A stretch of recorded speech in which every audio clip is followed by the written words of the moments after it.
In the beginning of the drama, we see our female lead, whose name is Shen, who has been in the special forces. That is why she is very disciplined and strong. She wakes up every morning and does 100 push-ups. Whenever crime happens somewhere, she reaches there and helps people and always supports the truth. Currently, she is a martial arts instructor, and her father is looking for a girl for him to marry because he himself is a retired officer. On the other side, if we talk about our male lead of the drama, whose name is Lee, who has just become the chairman of Runcher Group of Companies. He is handsome but arrogant. He does not tolerate even a little negligence in matters of work. If someone makes any mistake, he directly fires him. He gets so busy that he doesn't have time to eat, so he keeps drinking coffee all the time in the office. Seeing this, his secretary says, "You should eat something or else your health will deteriorate or you will have to be admitted in the hospital." Hearing this, he starts saying, "Did you really think that I have to be admitted in the hospital? It is impossible." But as he moves forward, he sprains his leg and has to be admitted in the hospital. As soon as his friend Ling comes to know about this, he immediately reaches the hospital. As soon as he comes, he puts his hand forcefully on his leg. After this, Lee is fed up with his nonsense talks. Then the doctor tells Lee that his injury is not too big, but he has to take care of his health. He has to eat and drink on time. He has to do regular exercise. And he has to get the habit of sleeping early at night. Otherwise, his health will deteriorate further. After prescribing some medicine, he discharges him. Then his assistant goes to bring medicine for him, and Ling makes him angry with his talks. So Lee asks him to bring a juice for him. He was getting angry. Then, as soon as he was going towards his car, he sees a man trying to open the door of his car. Lee is not able to stop him, so the man starts pushing him and taking out some documents and runs away. Then Lee somehow catches him and is about to beat him. Just then our heroine comes from the front and asks him to stop. Taking advantage of this opportunity, that man leaves from there. Then Shen comes and she twists Lee's hand and throws him on the ground because she thought he was the partner of the thief and starts asking him, how dare he steal in broad daylight? Lee starts saying, "I am not a thief.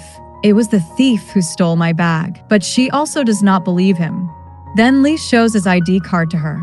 After this, she believes it and she says sorry to him.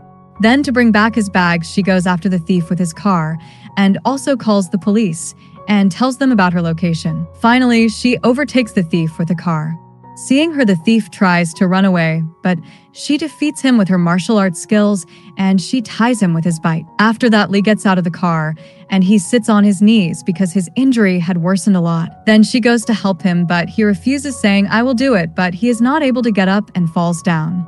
Then she helps him in getting up, and then looking at the watch, she remembers that she is late for her class. She quickly writes her name and number on a piece of paper and says, "If you ever need my help in the future, then call me." Then she quickly leaves. But Lee scolds her from behind and says, "I don't need your help. I don't even want to see your face again." Lee also throws that paper, but his secretary picks it up. Next, we see the scene of martial art school where a parent is complaining because their son got hurt because of Shin's martial art technique. So the boss there, Mr. Chen, somehow tries to convince them and says sorry. Seeing all this, she stops in tension and hides behind a cutout, but Mr. Chen catches her, and then he starts scolding her. She starts apologizing to him and says, "I will change and improve my teaching skills." But Mr. Chen says, "There is no need for this because you do your work too well." Then she says, "I am not able to understand what you want to say." He says, "Do you remember why you were fired from your previous job?" Then, through a flashback, we're shown Shin's old jobs where she used to work in a shopping mall, where she used to leave her work and go to help the police in investigation and used to help them solve their cases. Because of this, she had been fired. Her second job was in a restaurant. There also, she was fired from the job because of her fighting. Coming back to the present this time, Mr. Chen says, "You have taught techniques to the children here. One of the girls from your class broke the hand of another child from your class that too while playing with him. Do you even know how much loss our school can suffer?" Then she starts apologizing to him and starts telling emotional things about her dad. But Mr. Chen gives her this month's salary and fires her from the job. Here, Lee is admitted in the hospital for a few days because his injury had increased a bit. So the doctor tells him, "I had told you a while ago that you have to be careful and take care of yourself, so now see for how many days you will have to be admitted." Then Lee asks the doctor, "When can I get well?" On which the doctor tells him that he has to rest for 7 days and he will have to stay in the hospital for observation for a minimum of 2 days. Lee refuses to do this because there is a lot of work in his office. The doctor says you have to stay here for 2 days. Otherwise, your condition can get worse. Here, Lee considers the girl responsible for his condition and starts cursing her.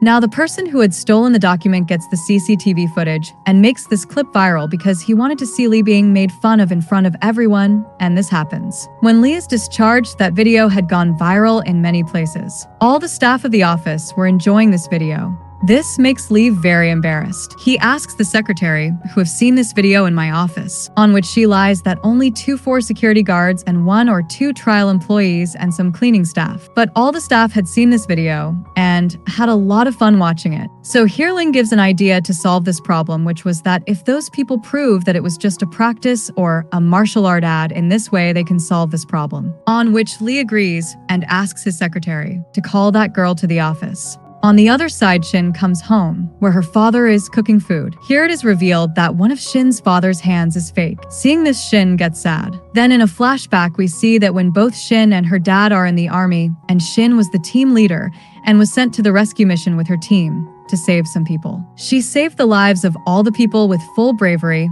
and killed all the enemies, and at the same place Shen's dad had to lose his hand to save Shen from the bomb blast. And that is why now Shen is collecting money by doing many part-time jobs. She is doing this to buy a prosthetic arm for her dad. Now she has sent her resume to many companies, but she did not get any reply from any company. That is why she is worried. Now she has only 18,000 yuan in her bank account, whereas she needed 120,000 yuan to buy the arm. Here she blames Lee because of him she was fired from the job. Then she gets a call from Lee's company and Secretary Sue tells her that Mr. Lee wants to meet you. Here we come to know that Ling has been sent by Lee's father so that he somehow agrees Lee for marriage because all the blinds arranged by Lee's father have been rejected by him on some pretext or the other. Now he is fixing a blind date for him, so Lee starts telling Ling about the quality of the girl he likes. She should have such short hair that it should not go below her ears. She should not wear clothes like girls. She should be physically strong and not afraid of anyone. She should be a sports person who does boxing or fighting. Hearing all these things, Ling starts saying, "It seems to be impossible to find this type of girl." Then Lee says, "You have to tell my dad that if he finds this type of girl, then I am ready to marry her." After some time, Shen comes to the hospital to meet Lee, but she could not find him there. Then she sees someone's leg. Then she goes and sees that Lee was lying unconscious. So she quickly calls the doctor, and after bringing him to consciousness, the doctor says, "You have to take care of yourself, you have to rest." After the doctor leaves, she comes in front of him, seeing which Lee was shocked. Then she tells him, "I saved you, that's why both of us are equal. First, I am sorry for hurting you, and now I just saved you. So, everything is over for us too." Then he says to her, "Did you help me just to avoid taking responsibility?" She says, "I never do this, and if it is my mistake, then I will take responsibility. But in the process of catching the thief, I was also thrown out of my job." Then Lee says, "I do not want any compensation from you, but in return you have to do something for me." Then he shows her the viral video and tells her if the media ever asks you any questions related to this, then you will have to tell them that you are my instructor. And at that time I was only practicing martial arts. But she cannot lie, so she refuses to do it. Lee says, "Okay then, compensate me for my condition." Then Shin says, "If this is what you want, then you will have to learn some martial art techniques from me. Only then I will agree to this deal, because I never lie." But Lee says, "How can I practice martial arts in this condition?" She says, "I have trained harder than you in conditions like you." Then she starts teaching him different techniques. After learning which, he picks up Shin and throws her down. Just then the assistant sees them both like this, so she starts leaving saying sorry, but Lee stops her. Then the assistant tells him, "A new driver has been appointed for you, and his salary is 360,000 yuan. Hearing this, Shin gets surprised, and she says to Lee, "Do you really pay 360,000 yuan to your driver?" He says, "Yes, but why are you asking this? Do you want me to hire you as my driver?" Then she said, "I know how to drive all kinds of cars from sports car to army tanks." She was telling him about her driving skills, then he stopped her and said, "There is no need for this, a driver has already been appointed for me." Then she says, "If you want an assistant or a secretary, I am ready to do anything. I know how to do all kinds of jobs." Lee says, "Do you even know how much a secretary or an assistant has to do how much work? I don't think you are right for this job." Then she said, I will become your martial arts instructor, and she praised his skills a little. But he clearly refused and said, I just want you to explain this martial arts game in front of the media properly, only if needed. Otherwise, don't do anything else, and please leave me alone. Then he shows her the way to the door. Then Lee looks at his shirt which he was wearing a while ago and asks Shen, who changed my clothes? She says, the nurse did, but I also helped him. Then he asks, did you see everything, I mean my muscles? In reply, she says, there should be something too that I should see. Then she leaves from there. Next, she is going for an interview in the company. Before reaching there, she is told that her resume has been rejected. Then she notices that a guy wearing a bear dress is following her. Then she understands and throws him down, and he is her childhood friend who has just come back from abroad after completing his studies, whose name is Foam. Shen is elder than Foam, but even then Foam likes Shen. But Shen considers him as her younger brother. Here Shen tells him about her leaving job. Then he quickly starts looking for a job for her, and he gets a vacancy in the post of assistant to the chairman in a company. The salary would be 400,000 yuan. There are some requirements for the job, like one should have good driving skills, should know English and basic language, and she was a master of all these. So she applies for this post. On the other side, Lee's father comes to meet him. The two of them do not get along at all. Actually, Lee's father had issued a vacancy for the post of assistant for him, but he refuses outright. He asks his father to go back to Europe. Then after some time, someone calls Lee and tells him that something has happened to his father and he had not yet come to his senses. Then Lee reaches the hospital where the assistant tells him that he was inspecting the research lab this morning and there was an explosion in the device due to which he is in this condition. There is nothing to worry about. He is out of danger now. Then he tells that before the accident, the chairman had asked me to find an assistant for you, but Lee clearly refuses because he felt that his father wants to keep an eye on him through the assistant, and he does not like it at all that someone is in between his work. But the assistant says that he does not have any such attention. Rather, he is just worried about you. That's why he is doing this. Then Lee says, it is okay, then you can do whatever you want to do, and he leaves from there. After some time, the assistant wakes him up and tells him that finally he agreed. It means that Lee's father is absolutely safe and he is just pretending to be unconscious, and the research lab incident was also planned by him. He did it because he was going to the snake in the company so that he can save his company from them. After this, he hires her as a special assistant for Lee, who is none other than Shen, who matches his quality. On the other side, Shen's dad is asking Shen to stay away from Feng because according to him, people who look handsome are not trustworthy. After this, he again starts talking about her marriage and tells her that what kind of boy should you find for yourself who is protective, responsible, and most importantly, you should trust him. Shen is also saying okay, and she passes it. It seems that he is very serious about her marriage. That's why he sets out to find a groom in his friend's circle. After that, Shen gets a job offer mail from Runcher Group. Seeing this, she becomes very happy, and the next day she reaches the office with her bicycle and all the employees are just looking at her because she was looking very cool. She goes and asks the employees about the chairman's office. Then she tells that the chairman is not in the office right now, so you can go to the office gym and dry your hair because it was raining outside. After this, she goes to drop him to the office, after which she gets her hair dryer done.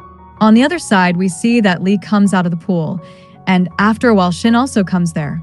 Seeing her, he asks her, what should you do here? Shen says, I work here. He says, you had said that I have been fired from my job because of me. Then she says, I am so capable that I got another job in a very short time with a much higher salary than that. He says, your employer must be blind who has employed a violent girl like you. I am worried about his hands and legs who hired you. She says, he is not at all like you. He is a self-made businessman. He has built such a big company on his own. Now he has asked me for the post of his special assistant. Then Lee says he is going to regret a lot by appointing you. She says, I don't want to waste more time talking to you, so I am leaving. Lee stops her saying, before leaving, listen to my advice. You should stop your violence here. Otherwise, you will be thrown out. Then she says, I don't care about you. Whether you are here or not, I just want to work best for my boss. Saying this, she starts leaving, but he stops her saying, I don't like your attitude at all. She says, I am in a hurry. Do you want to come in my way? Then he says, yes, I will come in your way. Tell me, what will you do? Then she throws him into the pool and says, don't come in my way. I don't get angry so easily, but when there is a man like you in front of me, I can't control myself. Then he starts shouting on her, see how violent you are. Your boss will be the most unlucky person in the world who will regret after hiring you. But ignoring him, she goes away. But after a while, when she goes to meet the chairman, she gets shocked seeing Lee. She checked the official website of this company, and the name of the chairman was something else. Then he told her that he is my dad whom I succeeded a few days ago, and now I am the chairman of this company, and according to that I am your boss too. For now I am very happy that today I have got a chance to take revenge from you. Then he says, Shen, so you want to work in this company. Then he takes the appointment letter from there and tries to tear it, but it does not tear. He tries many times with a lot of force, but he is not able to tear the letter. Now he feels embarrassed and says, leave it, there is no need for this. I fire you from the job now. Then she says, I have signed a contract before coming here. It means I have already become an employee here, so you cannot remove me without any valid reason. Now he gets very angry and he calls the department and asks his dad's assistant, how did you hire an assistant without my approval? The assistant says, I did not do it. Your father hired that girl for you, and you had told me to do whatever I wanted to do. Then he says, I don't know what I said, but fire her right now. The assistant says, the chairman had told me that you will definitely say such things. That's why he has asked me to tell you that if you fire her from the job on any pretext, then you will also lose your position as chairman. That's why think carefully and decide that you have to work with her or lose your position.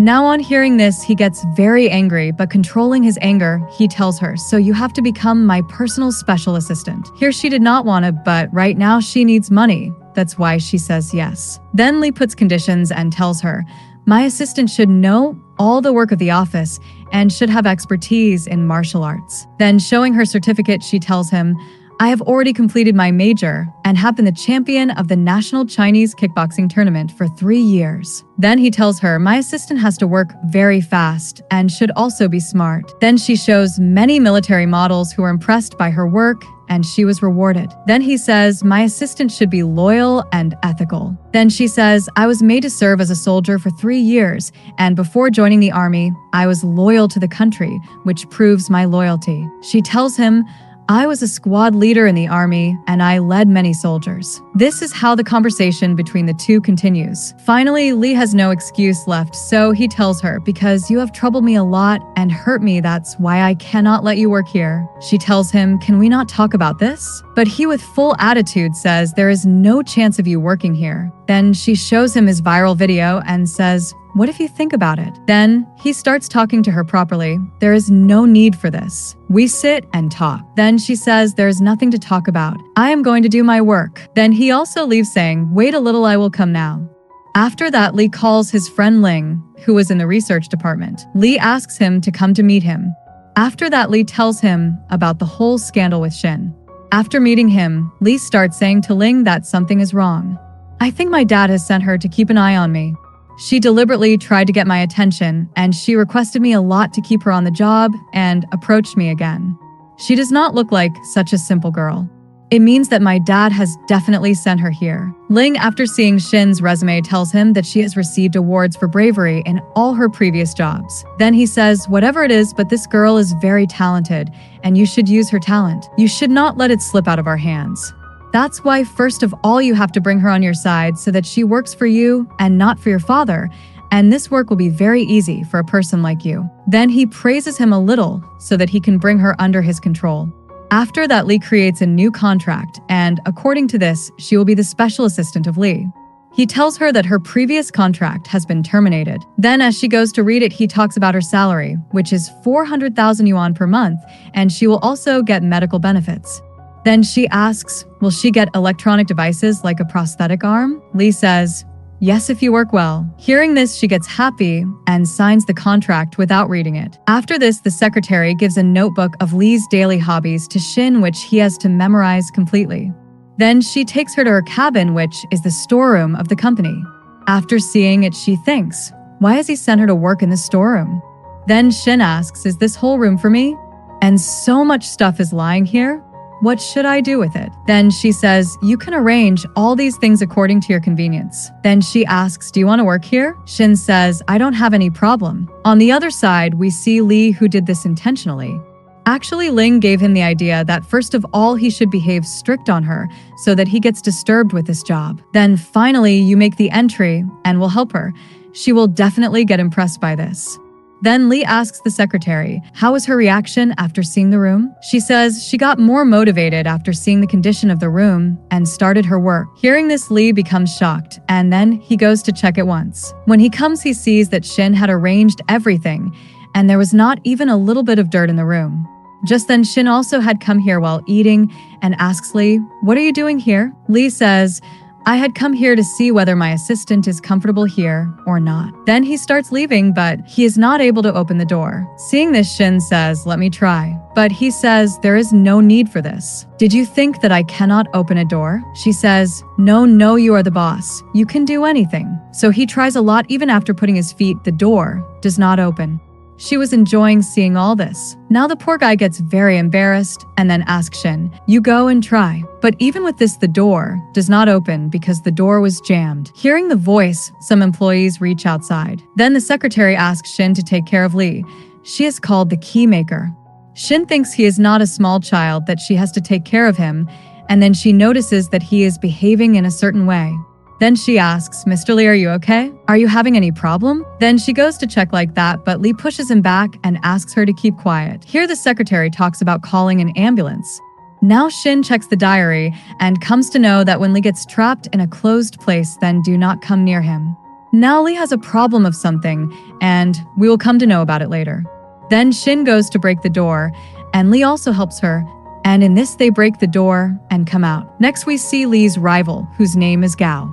When he comes to know that Shen has become the special assistant of Lee, he asks his assistant to keep an eye on her and to find out the weakness of Lee.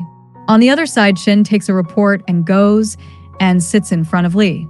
Then when she sees that he is her boss, so she stands up and shows her report and tells him that I have observed that the employees working here lack moral values as well as motivation.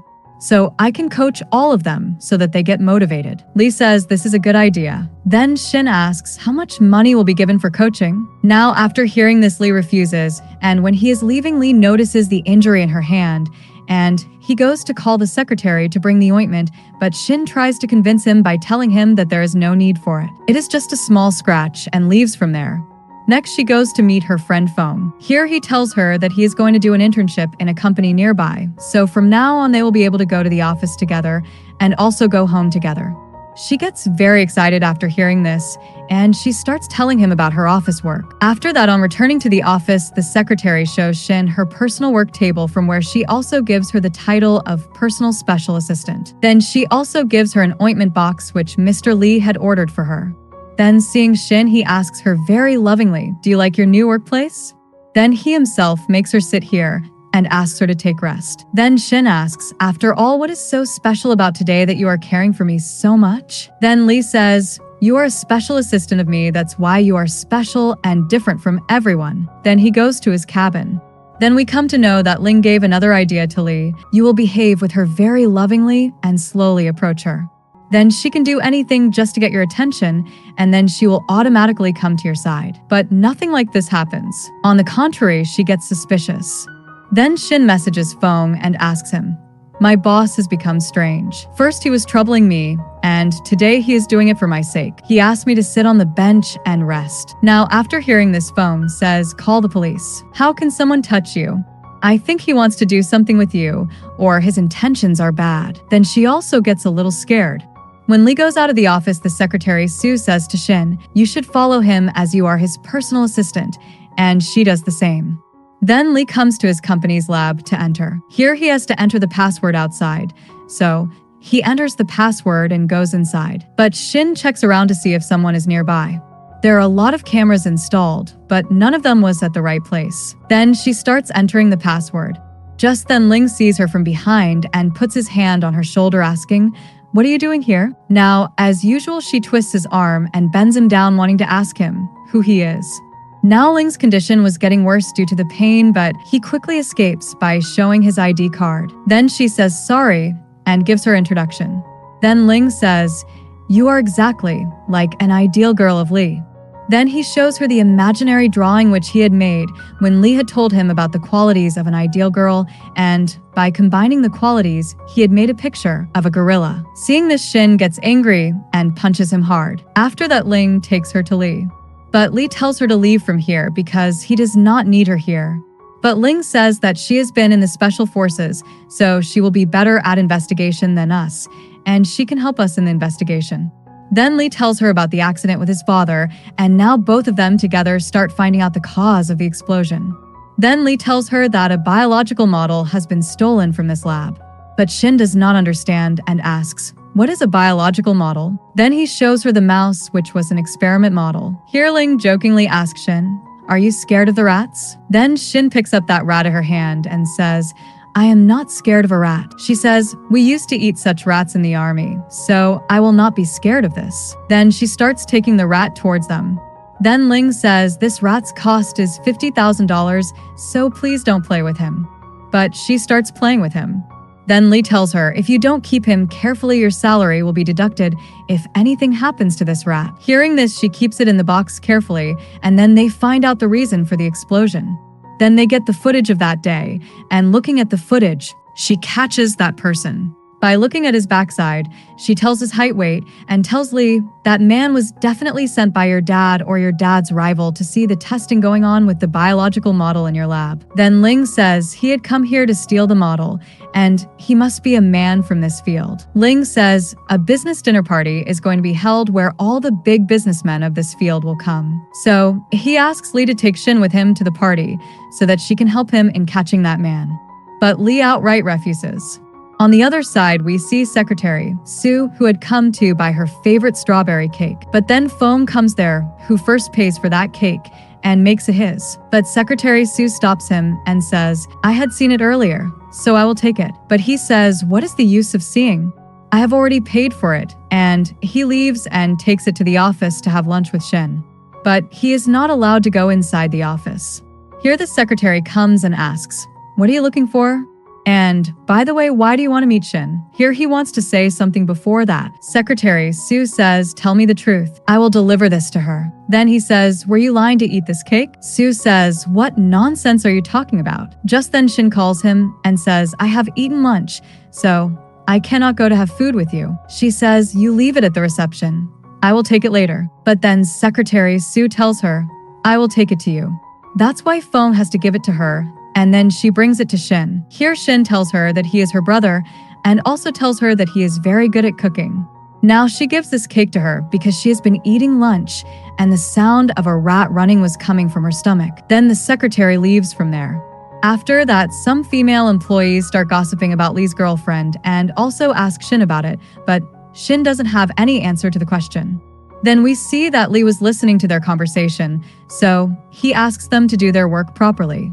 Then he calls Secretary Sue to his cabin and asks her to give extra work to these two employees. Then she asks him about taking Shen to the party, but he refuses to do this too and tells her, "Don't you think that my boss must have sent her to keep an eye on me?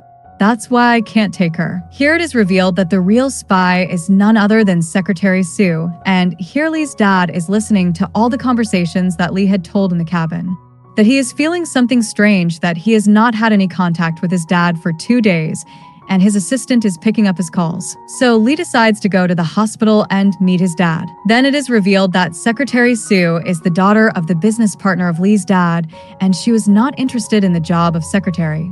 But because Lee was handsome, that's why she went to do the job. After this, the chairman made her his spy because of her. All the news about Lee reaches him. Here Lee's dad says something had happened to Lee 2 months ago because of which he is about to lose him, but luckily nothing like that happened. And this is the reason why he wants to keep an eye on him, so that he can be safe. Here Secretary Sue tells him that Lee is thinking Shen is your spy, due to which she can get into trouble.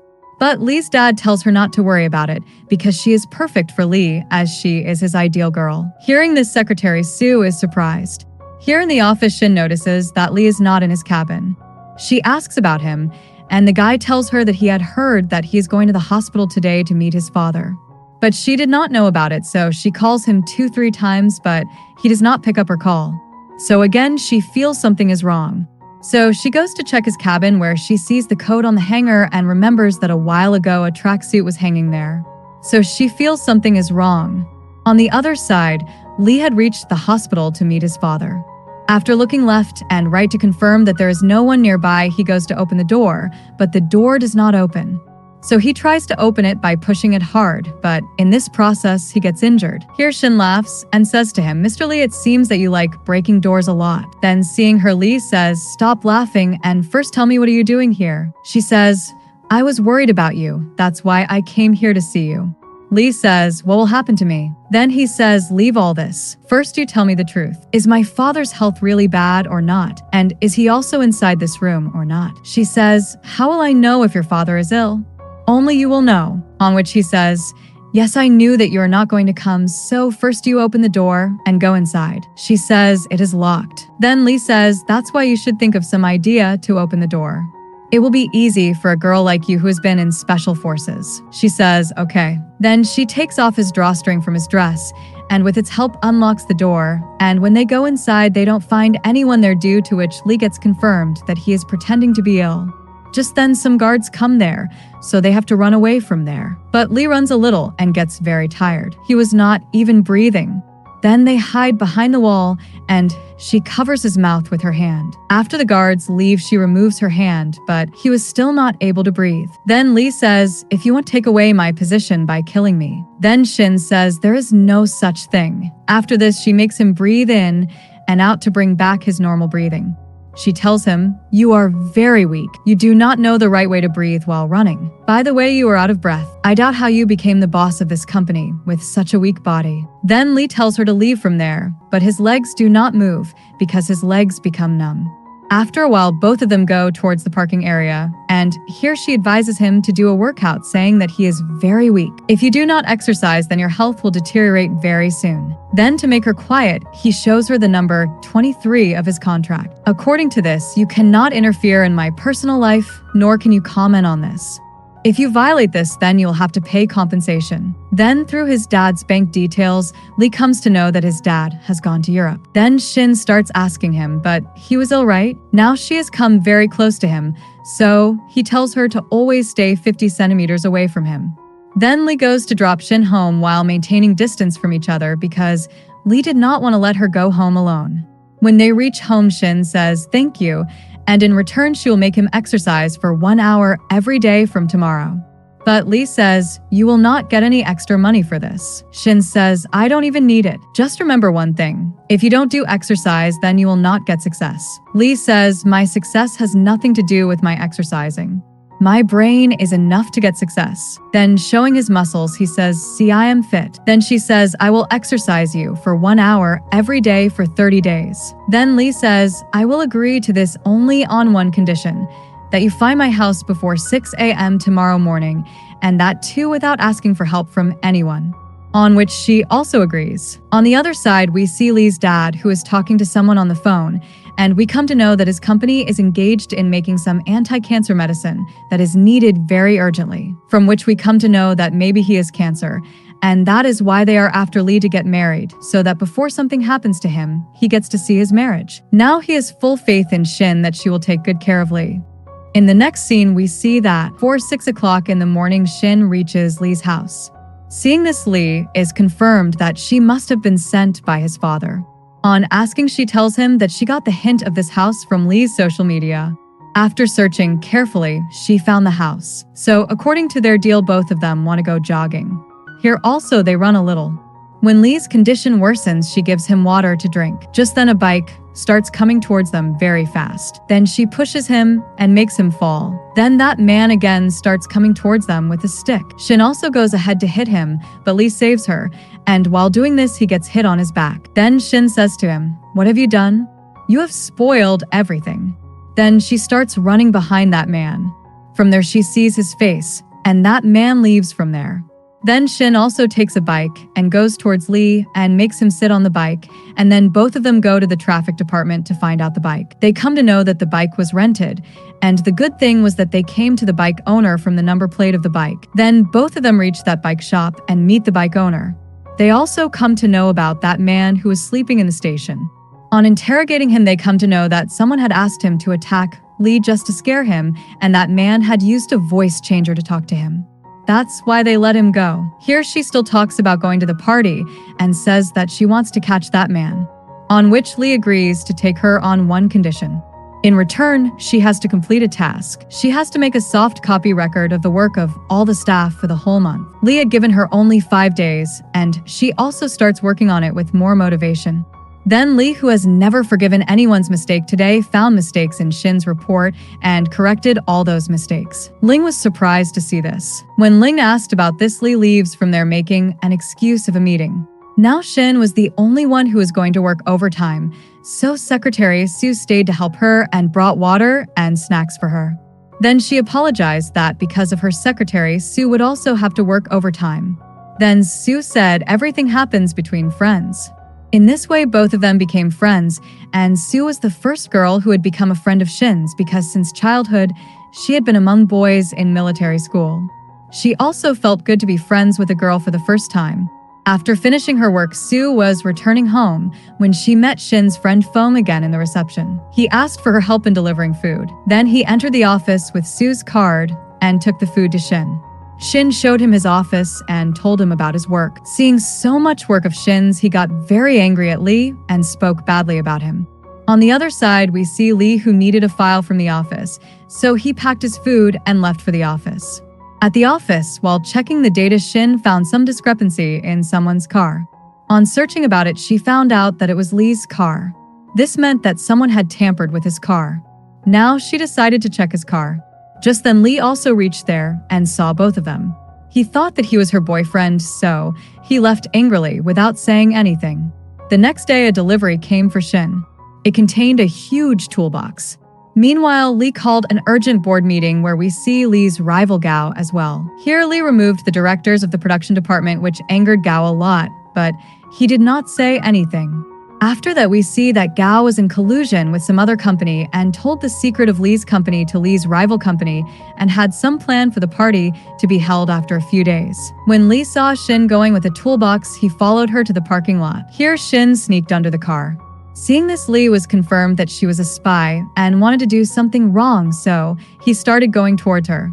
Here, Shen noticed someone's feet, who came near her. Then she trapped his feet with her feet and made him fall down. But when she saw that he was her boss, she again started saying sorry.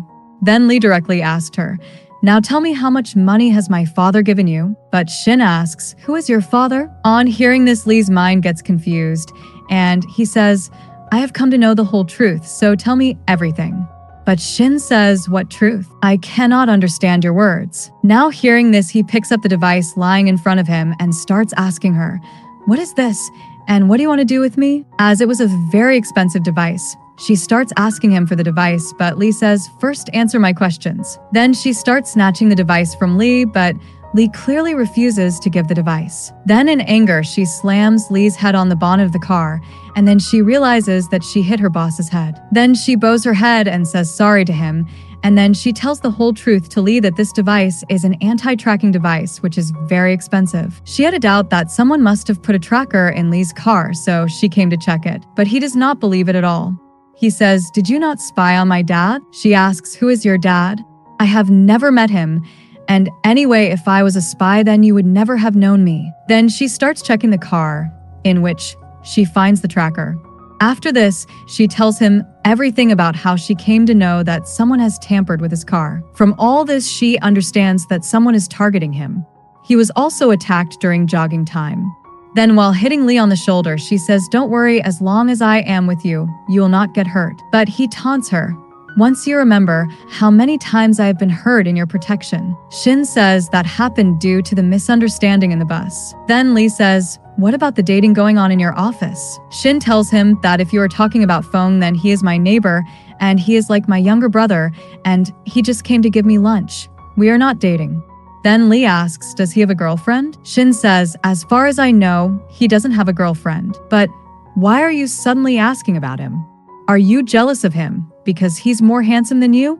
Then Lee says, "What difference does it make to me? And by the way, don't bring outsiders inside the office from now on, or else I can be punished for this." Then he starts to leave, and she follows him and asks him, "Who can be your enemy, and how many enemies do you have?" He says, "I never think about all this because for me, my work is the most important. No enemy of mine can stop me from completing it." Here she is a little close to him, that's why she moves away from him and says, "I came within 50 centimeters of you, so I'm sorry." Then he says, "From now on you can come close to me within 30 centimeters. Hearing this, she comes close and says, "Is it okay?" Here Lee gets nervous and he changes the topic and says, "Whatever I asked you to do, you will not have to do that." She says, "So can I go to the party?" But Lee says, "Why are you so excited?" She says, "I want to go to the party because I have to catch that man who is after you. And anyway, you're thinking that I'm a spy, so I have to prove my innocence to you." Then she herself does everything and starts to leave from there, but Lee stops her and says, "When I said that you will come to the party." Then he leaves from there. Then Shen shouts from behind and says that she will convince him anyway.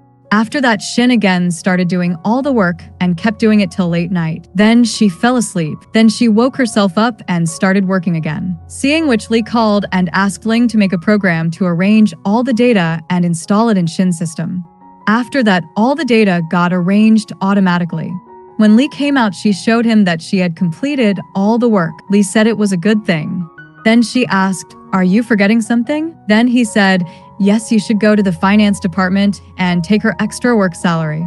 Then she said, "It is not a good thing that you are breaking your promises. You had promised me that after completing all this work, you will take me to the party." Lee said, "Yes, but now I have some other plans." Then she left from there angrily by pushing Ling.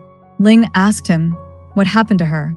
"After all, I helped her complete the work, but why did she get so angry? Did you refuse to take her to the party?" Lee said, "Yes, I have some plans. The less people will know, the better it will be. And anyway, even without Shen, my plan will work." On the other side, Shen also said that she also had some plans so that she could find that man. So from the next day itself, she started investigating all the employees working in the company. Here she got suspicious about a guy named Kai. That's why she started looking at him silently, and then seeing his actions, she understood that it couldn't be so. Then Secretary Sue talked about going to the washroom with her. Then she became very happy that in her high school, no girl asked her to go to the washroom with her because all her friends were boys. Then both of them went to the washroom. There, Sue started applying her makeup, and seeing this, Shen asked, "Do people really start looking beautiful by applying very good makeup?" Seeing her looking like this, Sue asked, "Did you never do makeup?" Shen said that when she was in the army, they applied something on their face before going on a mission. And in the name of makeup, she had applied only that. Then Sue started doing light makeup on her. After that, she came to submit the report to Lee. He noticed her makeup and asked if she had applied lipstick. She remembered that Sue had said that when a cold and rude person notices makeup, it means that he is not the way he appears from inside, or he starts feeling feelings for her. Here she thought that he should not have any feelings for her. After this, Shen and Sue were about to go home. Just then, Feng reached there to pick up Shen. Seeing each other again, Secretary Sue and Feng started ignoring each other, or it seemed that they started fighting. Then Shen started introducing him to Sue. Then Sue shook hands with him and went to her house. Then Shen gave him a task to gather the online data of all the employees working in Lee's company and asked him to send it to her. After that, he did the same and sent all the data to Shen. Then she continued her investigation. On the other side, Feng thought of entering Lee's company for internship, so he applied for the internship so that he could protect Shen by staying close to her, especially from her boss Lee. Next, we see that Ling saw his profile and liked Feng a lot because he was an expert in data analysis, so he thought of hiring him.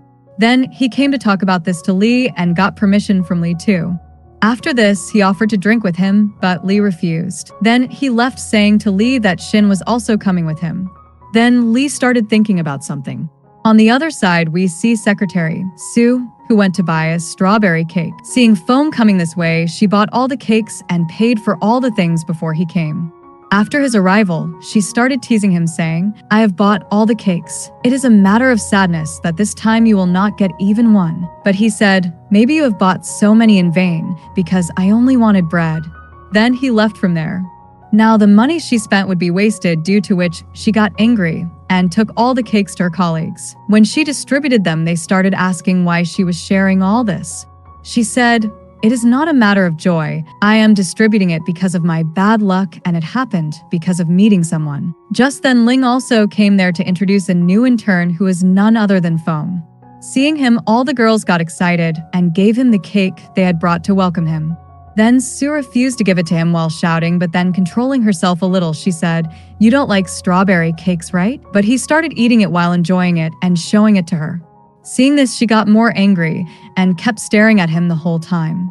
In the evening, after office time was over, Feng came to call Shen to go home with him. As soon as they left, she got a call from Ling, who told her that the boss had invited her for dinner. So Shen asked Feng to go home alone and told him that she had to go for dinner with the boss. Then he said that he would also go with her, but she didn't reply to him. Just then, Lee also came from above. Then Shen introduced Feng to Lee, and Lee said, "Yes, I know that he is your neighbor." Hearing this, he started staring at Shen, and then Lee took Shen with him. Seeing all this, Feng got very angry at Lee and thought, "Lee, I will not leave you." After that, these three reached a restaurant, and seeing the price of the dishes, Shen asked them to leave because she thought that all three would share the bill, and that was why she didn't have that much money right now. But Ling laughingly told her that when they went to eat with the boss, the entire bill was paid by the boss, so she should order whatever she wanted to eat. Then he asked Lee to order a drink, but Lee said that he didn't drink on working days. Then Lee gave the menu to Shen and said that she should order whatever she wanted, or else don't say later that he treated his employees badly. Now this was a very big offer for her, so she ordered half the menu and started eating all the dishes, enjoying them. Both of them were shocked. Both of them discussed among themselves that she was eating food as if she hadn't eaten anything for weeks. Then both of them started looking at her only. Then she said, "Hey, eat your food. Why are you guys not eating?" So both of them started eating their food quietly. Then Ling asked her if she liked the food of this restaurant. Then she said, "Yes, but the plates here are small, so the quantity of food is a bit less." Then Lee said, "It's a 5-star restaurant, and it's served like this here." Then she told him that when she was in the army, they ate in a big bowl, and whoever could eat quickly got more food, and if you were slow in eating, you wouldn't get food. Hearing this, Lee ordered 2 or 3 more dishes. Then Ling asked Shen for a drink, but she refused, saying that she didn't drink. After this, Lee started talking about the medicine that his company was developing, which was about cancer medicine, and there was another company behind it. He told them that he would hold a conference in which he would announce that he would organize a batting competition with the anti-cancer medicine company, and they would develop the QW1 project in collaboration with pharmaceutical companies. In this, their rival company wouldn't get a chance to stop the project. Then Ling told him that this project was started by his father, so they shouldn't discuss this plan with him. Then Lee said, "Now I am the chairman, so there's no need for this." Then both started looking at Shen, and then she said that she was a real soldier, that's why she didn't tell anyone about confidential matters. After this, she started asking both of them about how they became friends. Ling told her that when both of them went against the professor in university, since then both of them became best friends. Then they talked like this. After dinner, they were leaving from there, and here Lee went to wear her his coat, but she took off her coat because she was feeling hot. Seeing this, Ling laughed a lot. Then Lee said to Shen, "I will drop you home." She said, "There is no need for this. My house is nearby." Anyway, after having food, it is fun to go for a walk. He was about to say something when he saw Feng coming towards them. Then he made Shen wear his coat and told her that she might feel cold, so wear his coat. Seeing his such behavior, she was shocked, and she gave him his coat with a smile and said, "I have my coat with me." Then she quickly went with Feng. Here she was blushing, and Feng also noticed and asked her about this, but she said that she had felt cold, that's why her face had turned red. Here Lee had been seeing both of them going, and Ling said, "We will feel bad if someone else is going to drop her home." Then he asked Lee, "Are you starting to like Shen?" Then Lee started saying something, but he started sneezing. Ling said, "You are taking care of Shen a lot." Lee said, "I always treat every girl like this." Ling said, "But I have not seen you treat another woman like this. If you like her, then it is okay. She looks very cute with you. You both are also very good partners." Then Lee said, "What nonsense are you talking about? Are you drunk?" Then Ling said, "Okay, let's drink, and you'll get to know what is in your heart." Lee had said that he didn't like to drink. Then Ling started shouting loudly, "I know that when you drink, you can't hold yourself." Then he quickly shut his mouth. On this, Ling said, Once you drink, you will clearly understand what is going on in your heart. After that, he went home and sat down to drink. After drinking one glass, he started thinking that he still hadn't understood. Then he kept drinking and started having thoughts of Shen, but he still couldn't understand why this was happening. Then he kept drinking and his head started spinning. He said, "How will I understand now?" So he called Shen and Shen asked, "What is the matter, boss?" Lee said, "I am finding it very boring." Then he cut the call, but she wouldn't have understood anything, so she called back and asked what he wanted to say. Then Lee said, "I know that you are a very good girl who is very responsible and capable." Then Shen said, "Thank you for the compliment." But Lee then said, "As a woman, she is very violent, rough, and not feminine at all. She is different from those other girls." Saying this, he disconnected the call. She got very angry and said, "He called me so late at night to talk ill about me. I agree that I am not like other girls, but what was the need to call to remind me about this?" But without thinking much about this, she started doing her work. Then she got Lee's call again.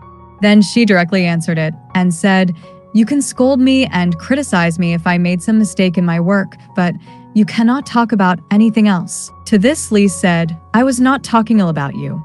Actually, sometimes I feel that you look very cute." Hearing this, Shen asked, "Boss, have you drunk?" Then he said, "Yes, but a little, and my stomach has started aching a little right now, so I am ordering you to bring a hangover suit for me right now." Now, what did she do? She reached Lee's house with a hangover suit and asked him to open the door. Then he opened the door and started talking in English. "Hey, I am coming, bro, I was waiting for you." Then he called her inside, but while going inside, he himself closed the door on Shen's face. Then the sound was heard again, and he opened the door again. Now he started talking in French and hugged and kissed her and greeted her and called her inside again, but while going, he closed the door again. Then Shen said, "I don't understand anything you're talking about." Then he again opened the door and started motivating her in German. "If life cheats you, then don't be sad, don't cry. This day will also pass because Corona has also come to China." After doing all this, he again went inside and closed the door. Then she called out again, and this time he started talking in Korean and said, "Why have you come to deliver the hangover suit so late?" Then he went inside, but this time she entered the house before the door got closed. After that, she laid him on the bed and gave him soup to eat, but he put his hand on Shen's waist thinking it to be a pillow. Then she started calling him by name, but he started pulling her towards himself. Then she slowly removed his hand and got angry while hitting him on the head and said, "What happened to you? By the way, you act as a tough boy, so what happened now? Today you scolded me, and now you have asked me to bring soup too. I should take overtime money from you for this." Saying this, she hit him on the head and then started drinking the soup. Just then Lee got up and she got scared. Then he asked her to drink with him, and he himself started drinking one peg after another with her. Then he was telling her that his life was not what it seemed. His condition was very bad because of his dad. There was no holiday for him, and all the time he was busy with work, so he celebrated this bad life of his by drinking. Then he drank again and became drunk. Seeing this, she thought, how can she waste her time coming here so late at night? So she asked him, "Do you want me to drink with you?" "Okay, let's drink, but first promise me to take me to a cocktail party." But he again refused, even in a drunken state, and said, "There is a lot of danger there, so I cannot take you there." Shen said, "If I don't go there, then it will be dangerous for you, and in this way, I will not be able to find that man." Then he again started going to drink, but she didn't let him drink and said, "First he promises me to take me to a cocktail party. Otherwise, she won't let him drink." So he promised to take her to a cocktail party, and she also recorded it as proof. The next morning, when Lee woke up, he was shocked to see Shen sleeping there and started thinking what had happened. Seeing her sleeping comfortably, he didn't disturb her and kept a pillow under her head and went to cook. Then she also woke up and asked, "What is Dad cooking?" A very nice smell is coming out. But she got shocked to see Lee and shouted, "What are you doing in my house?" But after looking around, she said, "This is not my house." Lee said, "This is what I want to ask you. What are you doing here?" Then she sat comfortably and told him everything. Then he said, "Thank you to Shen for coming last night." Then he told her that he would pay her for the overtime work, but she said, "It is not needed. Instead, you should listen to this." Then she played the voice recorded last night in which he had promised her to take her to the cocktail party. Then he quickly wanted to pick up the phone, but she took it and said, "Now even the proof cannot break its promise every time because it does not suit your image." He started staring at her. Shen said, "If you still do not allow me, then I will not go.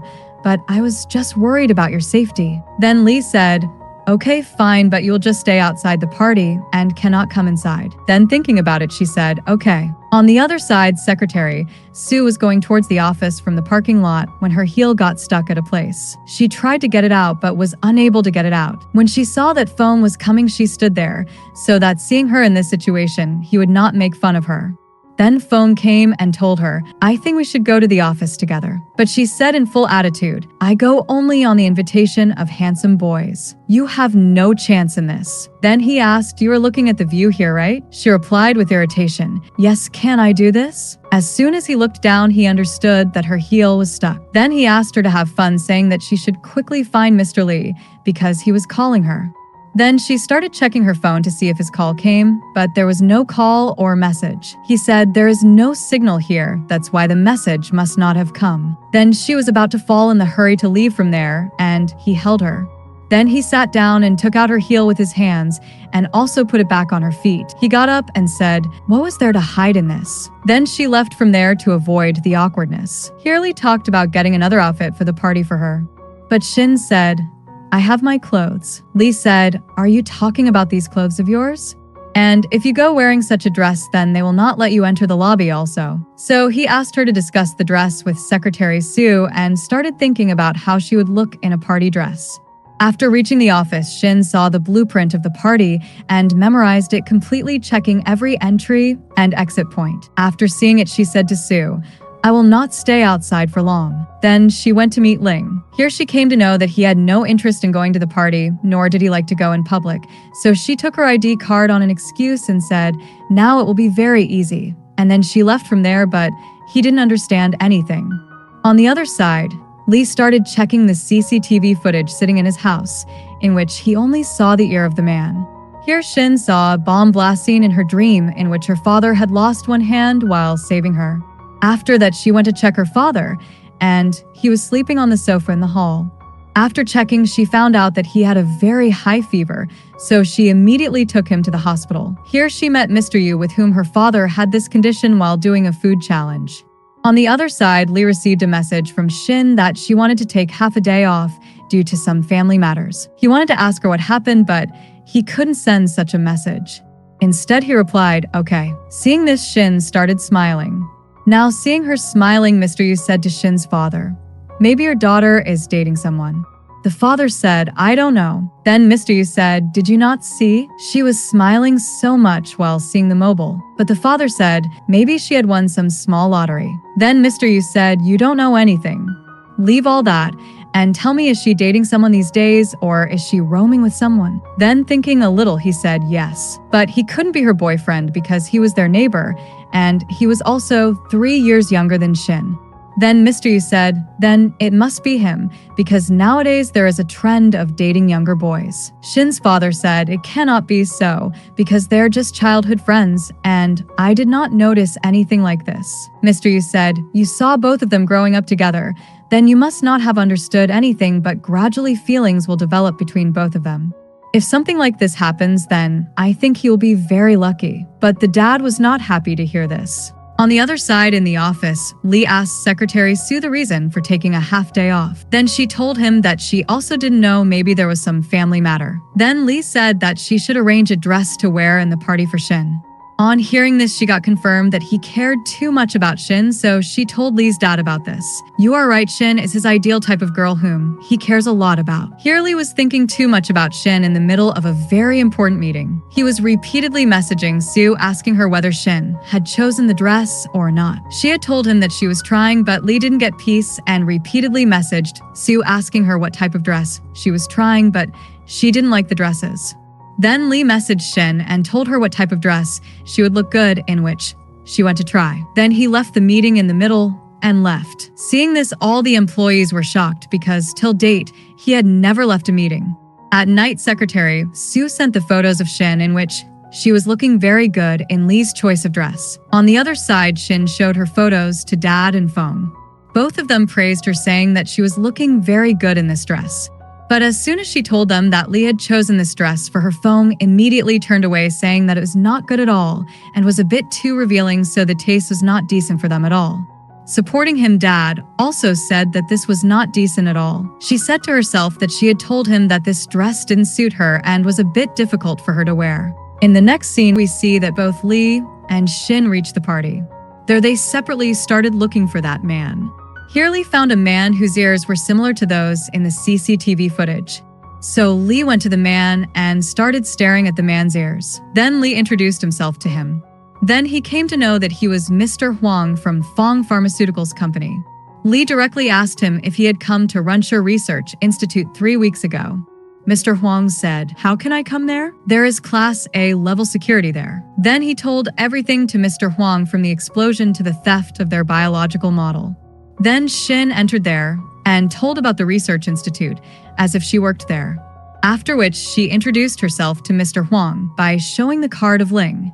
Now Lee was a total jerk here, but how could he expose her in front of everyone? So he took her aside to discuss the project. He asked her what she was doing here with Ling's ID card and where Ling was. Here we came to know that by playing rock, paper, scissors with Ling, she had won his invitation card from him. But here she told Lee that Ling didn't like to go to public places, so he sent her in his place. But Lee still asked her to leave from there. Then she said, "Think about it. You won't be able to find that man without me." Then Lee said, "I have also made my plans." Shin said, "Are you thinking that you will check the ears of all the people here, and in this way you will find him? You will also know that when you were looking at Mr. Huang's ears, people were looking at you. How embarrassing it will be." Then she gave him a microphone earphone in his hand and told him to put it in his ear. Then they would search for him together. Then Lee said, "Okay, but then you'll have to follow my instructions." But Shin said, "If you want to catch that man, then you should just follow my commands." Then she went away, and poor Lee got very embarrassed. Now what could he have done? Then both of them started inspecting all the people. Meanwhile, Shin noticed a man whose ear prints were exactly like the man in the CCTV.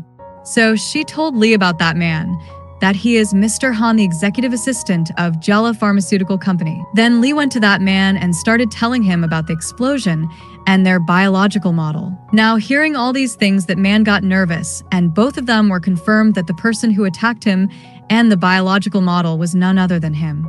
Then Mr. Han left from there on the pretext of a call. Here Mr. Huang started asking her about her previous work. On this, Lee told everything to him. Hearing this, Shin also told everything. In this way, she was saved from getting exposed. On the other side, Ling had also reached there, but security guards were not letting him go inside. The guard asked him to show the invitation card. He said, "I lost it, but don't you people know me? I am your boss's best friend and the project director of the company's RN department." But even then, the guards didn't let him go inside. On the other side, when Shin saw Mr. Han going out, Shin tried to leave from there. But Lee came and said to Shin, "Mr. Ling, you rarely come to parties, so you should enjoy the party. Where are you going?" Actually, Lee wanted to catch Mr. Han alone, so he was stopping Shin. Then she said that she had to go to meet her friend. On this, Lee said, "Then I also want to meet your friend." Then both of them would start leaving, but then Mr. Huang reached there because he had to talk to Lee about something, and before that he asked him to have a drink with him. Then he gave him a glass of wine, but their conversation was not over, so she snatched the glass from Lee's hand and drank it, and then went with Lee to find Mr. Han. Then both of them reached outside a room where she heard some sound from inside the room, so both of them stood outside the room and started hearing the talking of some people. Here Mr. Han told them that it seemed that maybe Lee had doubted him, that's why he had come here to catch him. But another man replied to him and said, "Don't worry, his biggest traitor is in his company, and he must have come to the party by now." After this, those people started coming out, and Lee and Shin were also ready to attack them, but Lee said that he didn't know how many people would be there, so he took her to the medicine refrigerator room in front of them. Then after a while, when they were about to come out, someone from outside closed the door,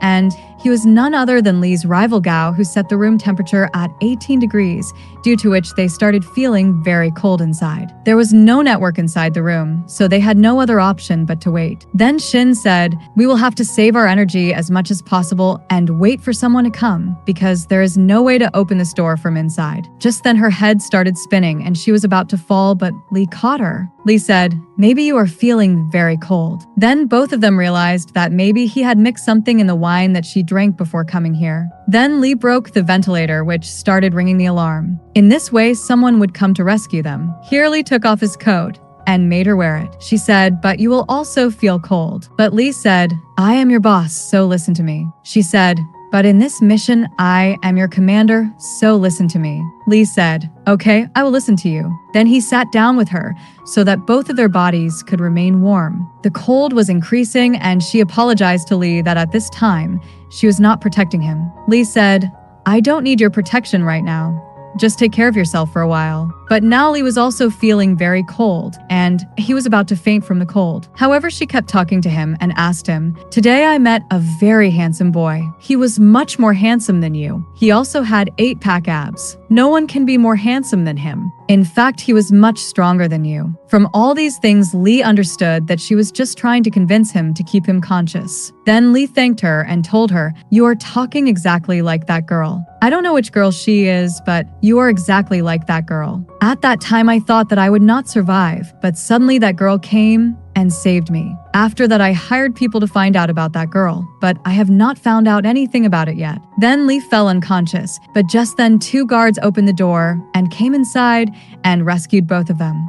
After some time, now Shen's condition was better, but Lee's condition was a little bad. Then she woke him up and both of them asked each other about their well-being. She again started apologizing to him and told him that she didn't know anything more about those people because the CCTV cameras of the place were damaged. Then Lee said, it's okay. We already know that the people from Jala Pharmaceutical are behind all this. We will catch the rest of them too by keeping an eye on them. Lee was given saline, so when he tried to get up, it started to reverse flow. She held his hand tightly and stopped him, saying, you don't like physical contact, but right now I can't let go of your hand. In the next scene, we were shown Shen's house where Dad was making soup for Lee. Then Shen came and checked the soup. Her dad asked, you're not caring for your boss too much, are you? But Shen said, it's my duty and he is my boss. That's why I'm making soup for him. Anyway, because of him, I was able to come out of the freezer room that day. Saying this, she started smiling. After listening to all this, Dad started looking at her in a strange way.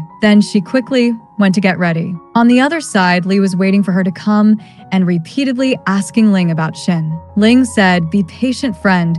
She must be there only. Then he asked, by the way, do you still doubt that she is your father's spy? On this, Lee said, no, she is not a spy. Ling asked, then, do you have romantic feelings for her in your heart? On this, Lee said, after some time, no. Then he asked, really? Lee said, yes, sure. Then Ling said, look, Shen comes, and due to this, he got panicked. Then Shen gave soup made by his father, but Ling took it from her and said, this will be your compensation for me, because you made fun of me after I lost in rock, paper, scissors, so I forgot about it. But Lee snatched it from his hand and said, this is only mine. You will never get it. Just then, Secretary Sue saw the Project QW, one of antiseptic medicines, on Lee's laptop, seeing which she was shocked. Then Ling went from there, and after him, Sue also left.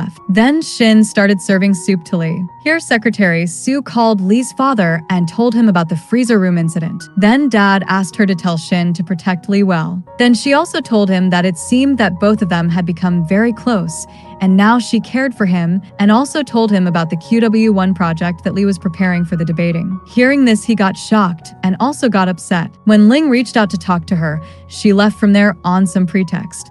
After that, Ling got a call from Lee's dad. After that, he directly reached Lee and told him that his father had come to know about their plan. Due to this, he was going to call an emergency board meeting. Lee got very angry and asked him who would have leaked this information. Then he thought something and told him to send Shen to meet him. He must have leaked the information, as apart from Lee and Ling, only one person knew about this plan. After that, Shen reached there to meet Lee. Then Lee told her, you act very well. I almost believed you. Then Shen said, what is the matter, boss? Lee said, I broke all my principles for you and never blamed you. I kept ignoring your actions, and even then I was worried about you. But what did you do to me? But she still couldn't understand what he was talking about. Now Lee said, I give you one last chance. Tell me the truth that my father has sent you as a spy to keep an eye on me and you had sent all the information to him. But Shen said, we had already cleared this matter, then why are you doubting me again? Then he told her about the information leak of his betting plan and said, my father is calling a meeting of the board members to go against the betting plan.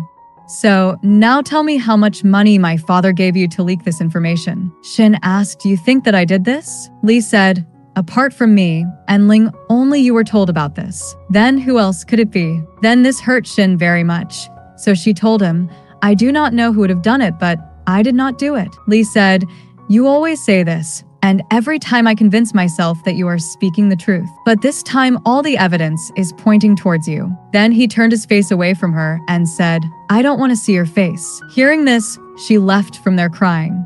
After that, Lee was totally ignoring Shen in the office. After that, Shen went to talk to Lee. Then Lee said, I had told you that I do not want to see you. Then why have you come to talk to me? She said, I have come just to tell you that I will find out the whole truth and prove my innocence to you. I have also made preparations for this. She showed her report and said, whatever may have happened, you cannot blame only your dad and me for that. Lee said, why can't I do that? Do you know me or the QW1 project? How did that project come here? And why did I come back to this company? Do you know about my dad? Then he started telling her what all his dad did to him. They fraudulently bought my experiment results and through them blackmailed me and forced me to join this company. Then they asked you to spy on me. He intentionally created some scenes so that he could trust her. Then he said, tell me how much money he gave you. I'll give you double. But Shen said, I will bring the truth in front of him. Then she started leaving, but Lee stopped her and called Kai and asked him to give her some work so that she couldn't disturb him again. After this, we were shown that Lee had asked Shen to reach a lot of boxes to the laboratory, and that too without an elevator. All the people didn't like it at all. Then Secretary Sue came and started asking about this. The employees told her that Mr. Lee was angry about something, that's why he asked her to do all the work. Then Sue started asking Kai what was going on. Kai said Mr. Lee is very angry. She must have done some big crime, that's why he ordered me to do all the work. Now she felt very bad for Shen, that's why she wanted to help her, but Shen refused. But she said, we both are best friends. I can't let you do all this alone. Then she went to pick up the box, but she was unable to lift it, so Shen asked her to leave it. After that, Secretary Sue went to talk to Lee about this. She angrily asked him, why are you doing this? Why are you punishing Shen? What mistake has she done? Lee said, she is a spy sent by my dad. I am taking her alone to the research lab, and I had given her confidential information, and I forbid her to tell this to anyone. Then Sue understood everything that because of her Shen got punishment. Then she was about to tell Lee the truth when Lee asked her, by the way, what are you doing that you've come to talk to me about it? Then she told him everything. Hearing this, Lee said, but I didn't tell her to do this. Lee said Kai told her this. After that, Lee quickly went to stop her, but she had already come down with all the boxes. Then Lee asked her to stop working. Shen said, so you came to know the truth. Lee said, I am stopping you from doing this work, but this does not mean that I trust you. Then she started working again. Lee said, are you ignoring my order? But she didn't give any reply. She just started doing her work. When Secretary Sue asked her to leave all this work, she didn't listen to her either. Then Lee started leaving from there, and while leaving, he ordered Sue to call 2 more guards to do this work with Shen. Here we see Kai with Lee's rival, Mr. Gao. Here we come to know that on his orders, Kai did everything to create a rift because Gao wanted to leave Shen completely alone so that no one was left to support him. Then it was raining here, but still Shen was working alone, and she had also refused to take help from those 2 guards. Those people were just standing and watching the show. On the other side, due to rain, an online board meeting was held in the office. Here Lee's dad was against Lee's case betting plan. Due to this, he had a very big fight with Lee. Then Lee clearly told him, I am in charge of this project, so whatever I decide will happen. When Foam came to know about this, he came out running and started stopping Shen. He also stopped her, but she didn't listen to a single word of him. Then Sue also reached there to stop her, but she got tensed and asked both of them to leave from there, citing their friendship, so both of them had to go. She also sent both the guards away from there, saying that she was a true soldier and could do anything to prove the truth. On the other side, after finishing their fight, Lee was sitting angrily thinking about the project. Then he remembered Shen, but he thought that she must have left by now. but he went to check once where he saw her still there. She was taking the box inside. Lee asked her to stop now, but she angrily said, "This is the boss's order, so I have to fulfill it." Then Lee tried to make her understand that he didn't say so, but Shen didn't listen to him either.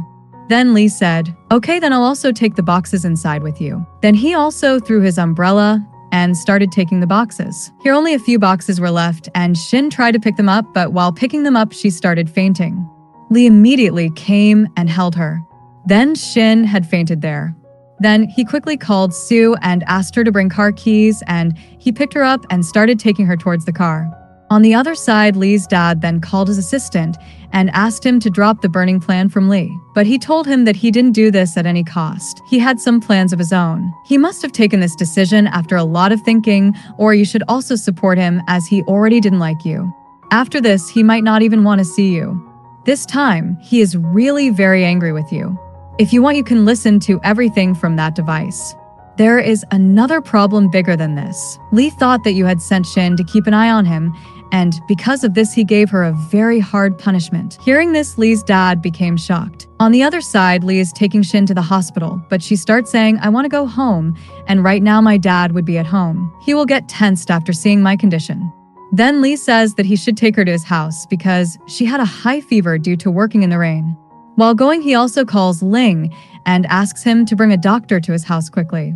Here, Lee's dad listens to the recording of that device where Lee is very angry at his dad. He says, "My dad has always been a problem for me. Since childhood, he forced me to do the work of his choice, which I did not want to do. He may be a good businessman, but he cannot be a good father. So it will be better for me to stay away from him. So I never want to live with him." Then the scene shifts to Lee's house where Lee puts Shen on the bed to rest and lets her sleep. Then he starts to go, but she stops him by holding his hand. She says while crying, "You lied to me just like my dad. He told me that he is fine, but because of me, he lost one of his hands. Everyone lies to me." Then he holds her hand and says, "I will not go anywhere." Then the sound of the bell is heard and Lee runs and brings the doctor inside. He was feeling very guilty. It happened because of him. Ling says thinking about it will not be of any use now. She is a true soldier who can do anything to prove her truth, but what you did to her is wrong. First of all, she would leave the company. Hearing this, Lee got upset. Here we see Kai, who had to bring all those boxes out in the rain because it was his punishment to give a false order. Then Lee sat near her and holding her hand said, "I will not let you leave the job. Instead, take leave for this, and I will not even deduct money from your salary." Then again, he said sorry to her and promised that he would never do anything like this again. Then again, he said, "Sorry to you, if you forgive me." Then he sat on the sofa and started writing an apology mail to send to Shen. He apologized to her very respectfully. And at midnight, Shen woke up. She saw that Lee was sitting on the sofa and his laptop was open, so she came to close it and she saw the apology mail. Reading this, she became forgiving towards him. Then she again went to sleep after covering Lee with a blanket. After that, Lee dreamed that Shen had left the office. This woke him up and he started looking for her, but he didn't find her anywhere. Then she got ready from outside and came to his house. Meanwhile, Lee started going out to look for her, but she appeared in front of him. Lee was very happy to see her again. Then she entered the house and took out a device and started checking the entire body of Lee. Here, very funny reactions took place. Then when her checking was complete, she asked him to be tensed, and Lee said, "What were you doing?" She told him that she was detecting if there was a bug on his body, through which his enemy kept an eye on him. But there was no bug on his body. Then she told him to stay quiet and said that there might be a bug on his house. Then she started checking the entire house. Here Lee was just looking at her very lovingly. Even after checking the whole house, nothing was found. Then Lee asked, "Are you still angry with me?" Shen said, "No, you had apologized through that mail, right?" Hearing this, he felt a little embarrassed. Then she said that she had doubts about someone in her office. She was going to tell him when she started vomiting, but she swallowed it. Then Lee moved away from her a little. On the other side at the office, Sue got a call from Lee's dad. He asked her to fix the tapping device of Lee's office because he was not able to hear anything. She didn't want to do anything that Shen had to face anything because of her. But she had also said yes to him. So she quickly went to Lee's cabin and started fixing the device. Then Lee and Shen started coming towards the cabin, due to which she hid. Here Shen was going to tell him again who she had doubts about, but she started vomiting again, and this time, she was not able to stop it. He started worrying a lot about her. Here Sue was listening to all their conversations secretly. Lee's dad was still on the call. Suddenly Shen started vomiting, and she was not feeling well. Then Lee said, "It is all my fault. So I will take responsibility for you, so let me take you to the hospital." Now, after listening to all this, Lee's dad started understanding that he was going to become a grandfather soon. He was very happy. But Shen said, "There is no need to go to the hospital. I think this is not that serious, so you don't need to worry about me." But Lee said, "You have become like this because of me, so I should take responsibility because you are my." Then he stopped while saying this. This started raising expectations of Lee's dad about what he was going to call her. Then Lee said, "You are my special assistant, right?" She said, "This is not a big deal." Here Lee's dad also said, "How is it not so?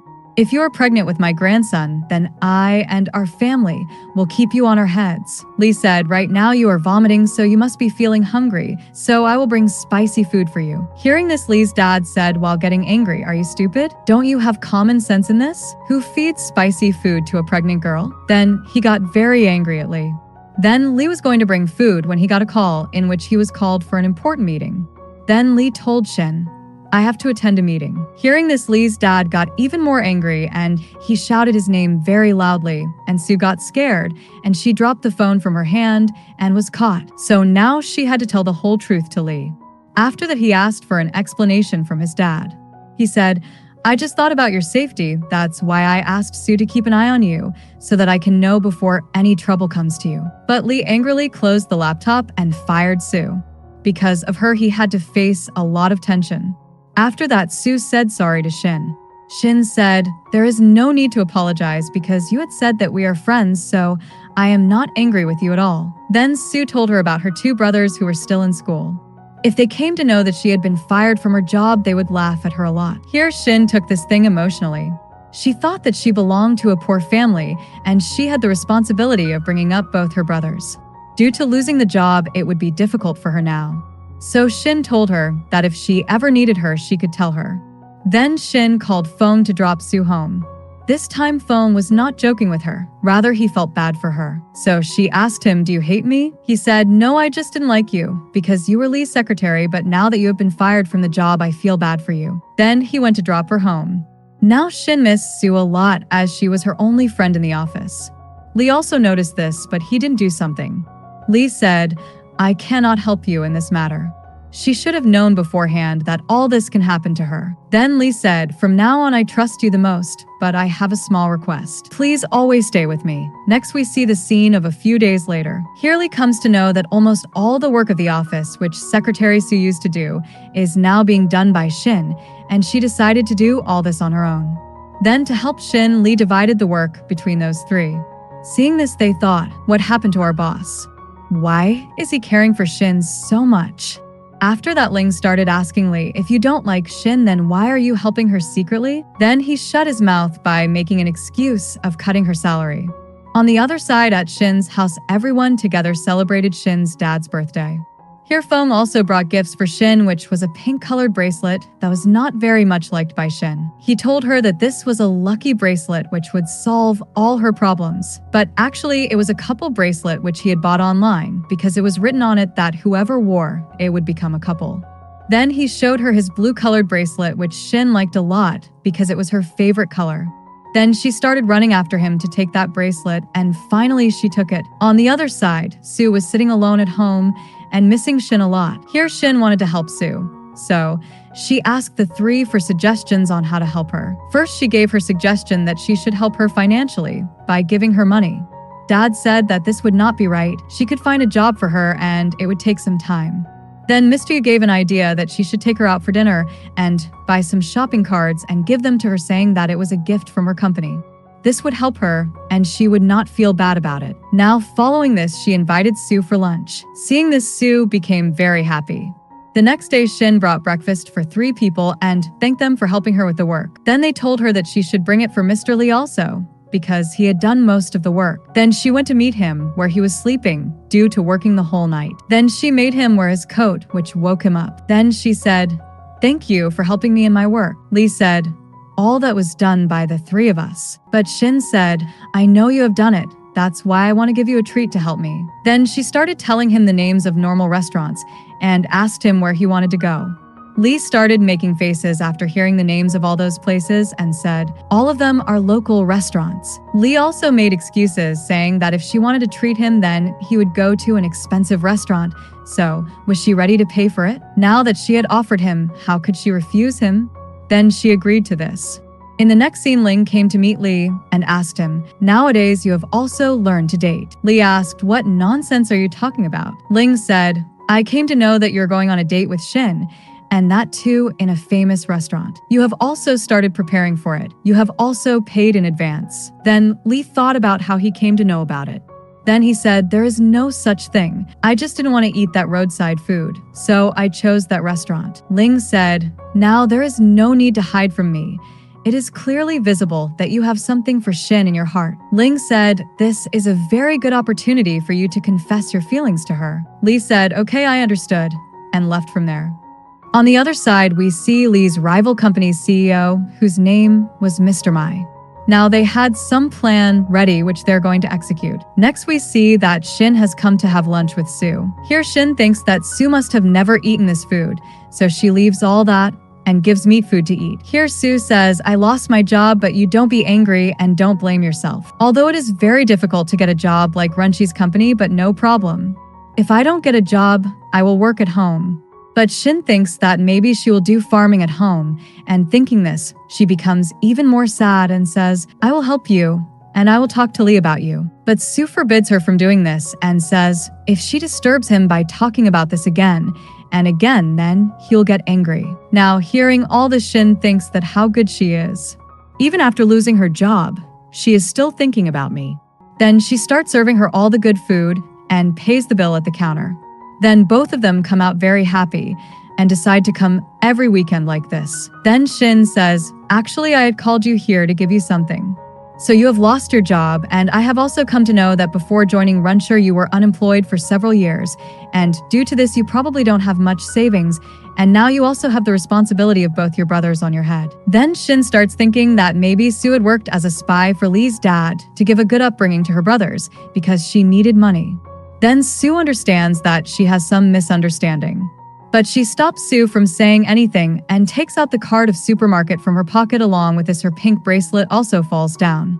She gives the cards to her, seeing which she tells her that, "I do not want all this." Then she picks up the bracelet and says, "If you want, then I can keep this bracelet." Sue likes it a lot, so she doesn't say anything. After that, the driver reaches with the car and asks Sue, "Madam, can I drop your friend home too?" Seeing this, Shin gets confused and a little shocked. Then Sue understands the whole matter and she says, "He is our family driver, and actually my family is a little rich too. I think you have some misunderstanding." Then Shin asks, "You said that you have never eaten prawn and both your brothers study in school." On this, she tells her, "I have never eaten such small prawns, and both my brothers study in boarding school abroad." Then Shin says, "You said that you are going to work in your house." Then Sue says, "I meant that I should join my daddy's company and work from home. Actually, my father has a pharmaceutical company and he is a business partner of Lee's dad, and I joined Lee's company just to pass my time." Then Shin says, "This was a very big misunderstanding, but you never told me about your family." Sue says, "My family has a lot of money which I used to spend, that's why I don't talk much about my family." Here both of them clear everything and both promise to always be best friends. Then Sue was going to drop her home when a guy from Lee's company came and said, "I have sent you to bring you to the restaurant." So she goes with that man. But Sue looks at the number of that carefully and starts thinking something because she had never seen a car with this number plate before. On the other side, Lee was going towards the restaurant very happily. Here his driver, who was recently appointed, was looking a bit suspicious. He told Lee that we will reach the restaurant in 10 minutes, and the driver, who has gone to bring Shin, will reach within 15 minutes. So Lee then starts imagining his romantic date with Shin. After this, he drinks from the bottle near him, and the driver was looking at him with strange eyes. From this, we come to know that there was definitely something wrong with the water.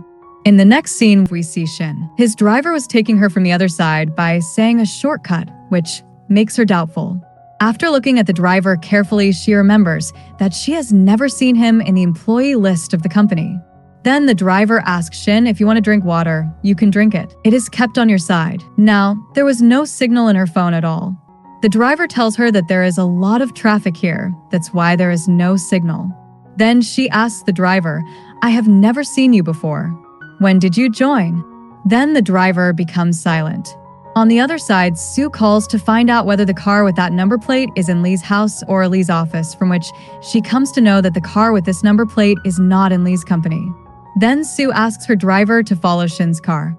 Here Shen had full doubt on the driver, so to confirm she picks up the water bottle and starts smelling it. And she saw from the mirror of the car that the driver was staring at her with sharp eyes. Then she asks him to stop the car because she has to use the restroom, but the driver says, wait a little, we are about to reach. Now Shen had confirmed that there is something wrong, so she ties his neck with his seatbelt and starts asking him, who sent you?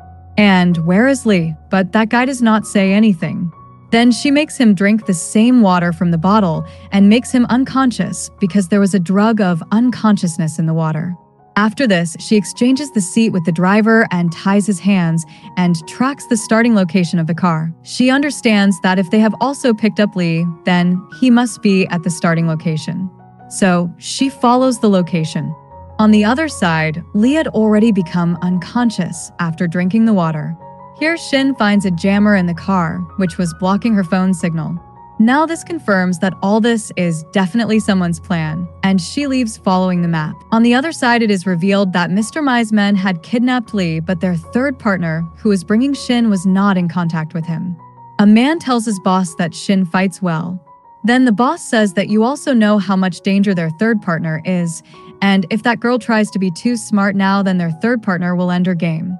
Now Lee becomes conscious and he hears everything, and he says they should not do anything with Shen. In return, whatever they want to do, they should do with him. Here Lee's dad's video call was going on, and it is revealed that Mr. Y had kidnapped Lee to get the QW1 project in his name, so that Lee's dad gets scared, and he signs the project transfer agreement. The goons threaten him with death. In this way, Mr. Y signs the papers.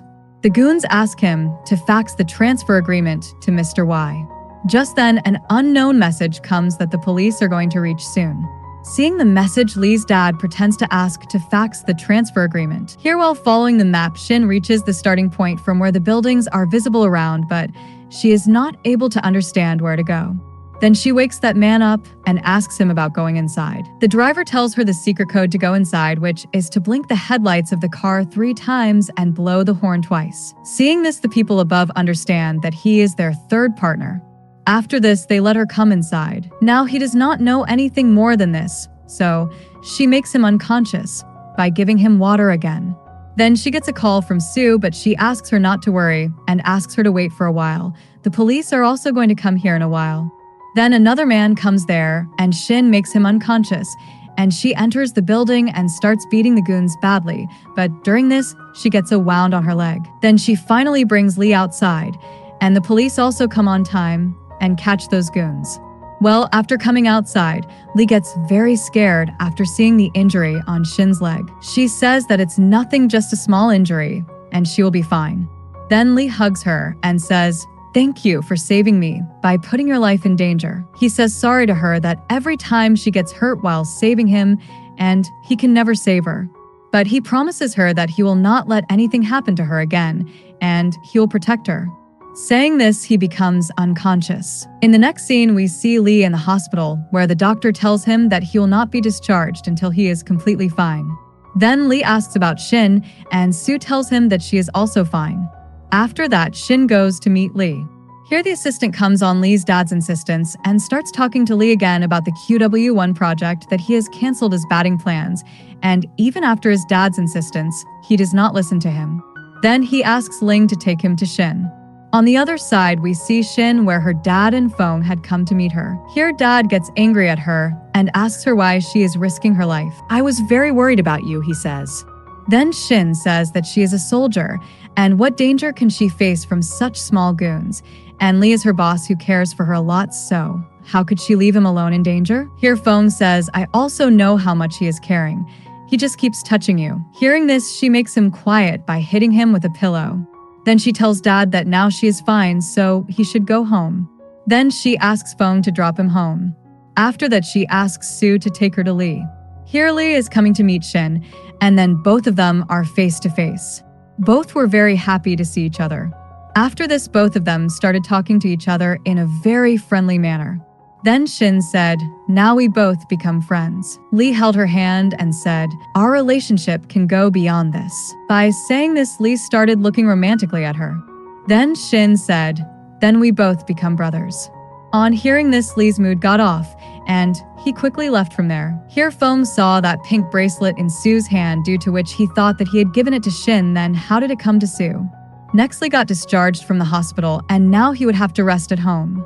Here at home, Lee felt bored, so he called Ling and asked him about the work, but Ling said that he would have to rest, so don't do any work. Then he started messaging Shen, and they shared many things about each other.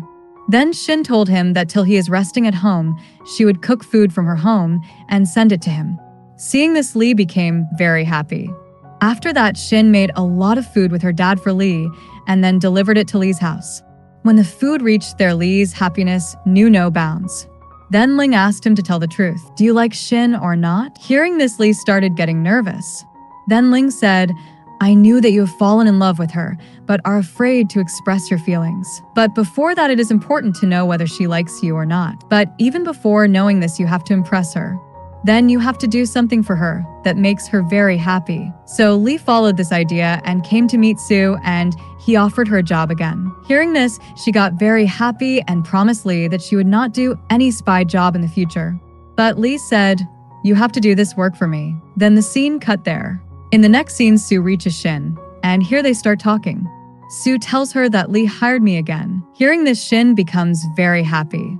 Then Sue tells her that she feels that Lee likes her, but Shen says this can never happen. So to find out this, both of them have to search on the net. When a boy likes a girl, then what all does he do for her? And they don't get to know much from this. Then Lee messages Shen and asks her to meet him, on which she agrees to meet him and decides to buy some gift for him. Meanwhile, Lee was getting ready as he was a little too excited to meet. Ling says you should reduce your excitement a little and keep it less in front of her. This time, tell your heart feeling directly, but before that, buy a gift for her. After that, Lee reaches the gift store. Even after rejecting many things, he takes a recording baby monkey. As soon as he reaches to do the billing, Shen also takes a baby monkey. Both are surprised to see each other. After this, both are sitting together in the garden. Lee was still looking very nervous. Then both give their gifts to each other and decide to record something in their voice for their recognition. She says, all the best to you, and gives you best wishes for the company. Then he puts it on the record and says, I like you. But it was so softly that she is unable to listen to it. But then he doesn't have the courage to speak it again, so he just praises her work and starts smiling. On the other side, Lee's rival Gao made a new plan and asks Kai to do something in his ear. Here, Sue and Fong select the same cake again, but this time both don't fight. But then Fong asks her to take it, but Sue also asks the same.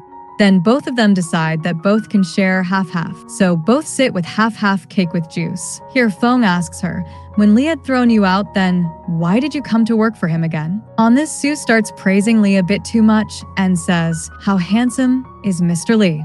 Hearing this, he gets very close to her and says, look and tell me who is more handsome. Here she felt very nervous and says, you are more handsome. After that, both sit and start talking.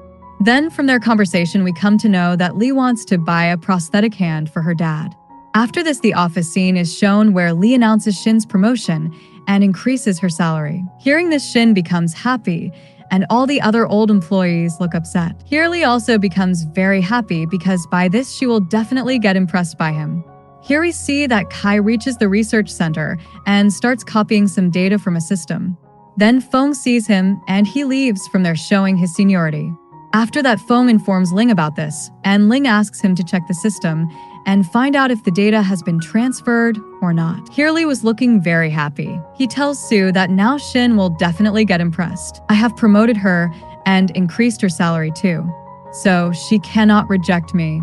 To which she says, nothing like this is going to happen because whatever you did, it will seem that you got impressed by her work and gave her a promotion. How will she be impressed by you? Lee will not like this either. Then she tells about Shin's dad's prosthetic arm, that if you gifted her that prosthetic arm for her dad, then she will definitely get impressed. Then Lee asks her to find out everything about the prosthetic arm. Then she invites him to a dinner party with her. She says that Shen is also coming there. Hearing this, he becomes happy and agrees. In the next scene, we see that their party had started where a girl was talking bad about Lee and was also saying that Feng is more handsome than Lee. Lee also reaches behind. Seeing him, Shen goes to stop the girl, but Lee silences her and starts listening to her. The rest of the people who had seen Lee start praising him. The girl tells them, you people are turning around as if Lee is standing behind me. Then she turns back and is shocked to see Lee in front of her. But he doesn't say anything and goes and sits at his place. Then all of them start drinking, but Lee becomes nervous because he knew that he can't hold on for long. Here Sue notices him, and then she asks everyone to play the game of truth and dare. Then the game starts and the first turn comes on Shen. So Sue asks Lee to ask questions from Shen. Then Lee wants to ask her if she likes anyone, but he gets nervous and becomes silent. When everyone starts staring at him, then turning around, he says, so, how did you like your new job and how is it going? Everyone's mood gets off with this question. Then, instead of Lee, Sue asks the question, do you have any boyfriend or not? She says no. Then Lee's hopes start getting high. Then Sue asks her, do you like anyone? She directly says, I don't like anyone. Then Lee's hopes fall down again. Everyone else also wants to ask her, what kind of boys do you like? Like smart, talented, handsome, rich. Then again, Lee's hope starts getting high.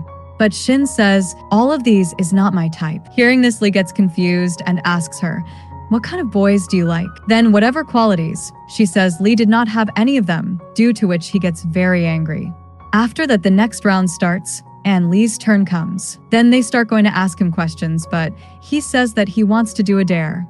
Then Kai asks him to have a drink. Then Kai gets up, but Lee makes him sit and says, I want to drink with Shen.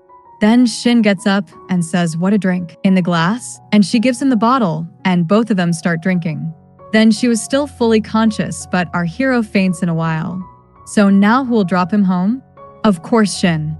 Then she goes to drop him home, but Lee's childish behavior is such that she calls him the child. Lee says, I am not a child, but you are because you are not understanding me. Saying this, he faints. Then she throws him on the sofa and again asks him to get up to drink water. Then she wakes him up by pulling him and starts making him drink water, calling him a child. Then she asks him to go to his room to sleep, but he falls right there. She tries to wake him up with force, but he does not move. Then she tries to wake him up again by applying full force, but in this process, a lip kiss happened here.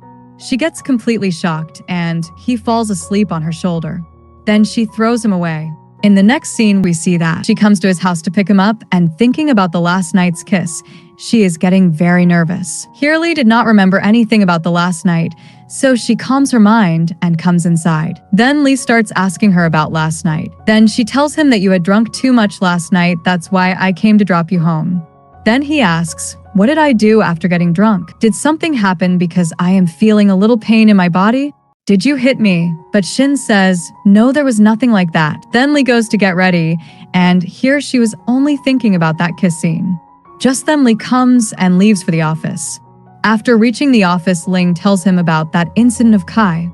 Lee asks him to keep an eye on him and also asks him to check if he does anything wrong. Just then, Secretary Sue comes here with all the details of the prosthetic arm, seeing which Lee becomes very happy. On the other side, we see Shen sitting in a canteen with her colleagues. Then she gets a call from Mr. Yu, who told her that her old student named Xiao from his martial arts class is coming to his house today. Her mom and dad have some important work to do, so she will have to take care of her tomorrow. Shen is very happy because Xiao was her favorite student. After that, Shen starts teaching self-defense techniques to her friends. Then Lee comes and asks her if you are thinking of opening your own martial arts school here so that you can do all this except work. She says, I was just teaching them some self-defense techniques. Lee says, if that is the case, then teach me also. Then he takes her along with him, and all the other girls start talking about what has happened to Mr. Lee. Something is going on between these two. They were talking when Feng reaches there and asks, "What are you talking about?" The other two are going to tell him about the whole thing before that Sue takes him with her and leaves from there. Here their practice starts, and she teaches him in such a way that his condition becomes very bad. Then the poor guy somehow gets up and goes to attack her, but she twists his legs and makes his condition worse. He keeps screaming in fear. Then he gets up and says, "I am your boss, have some mercy on me." Then she says, "But you asked me that you have to practice." Lee says, "I did not say that you should practice so ruthlessly." Then she goes to bring water for him.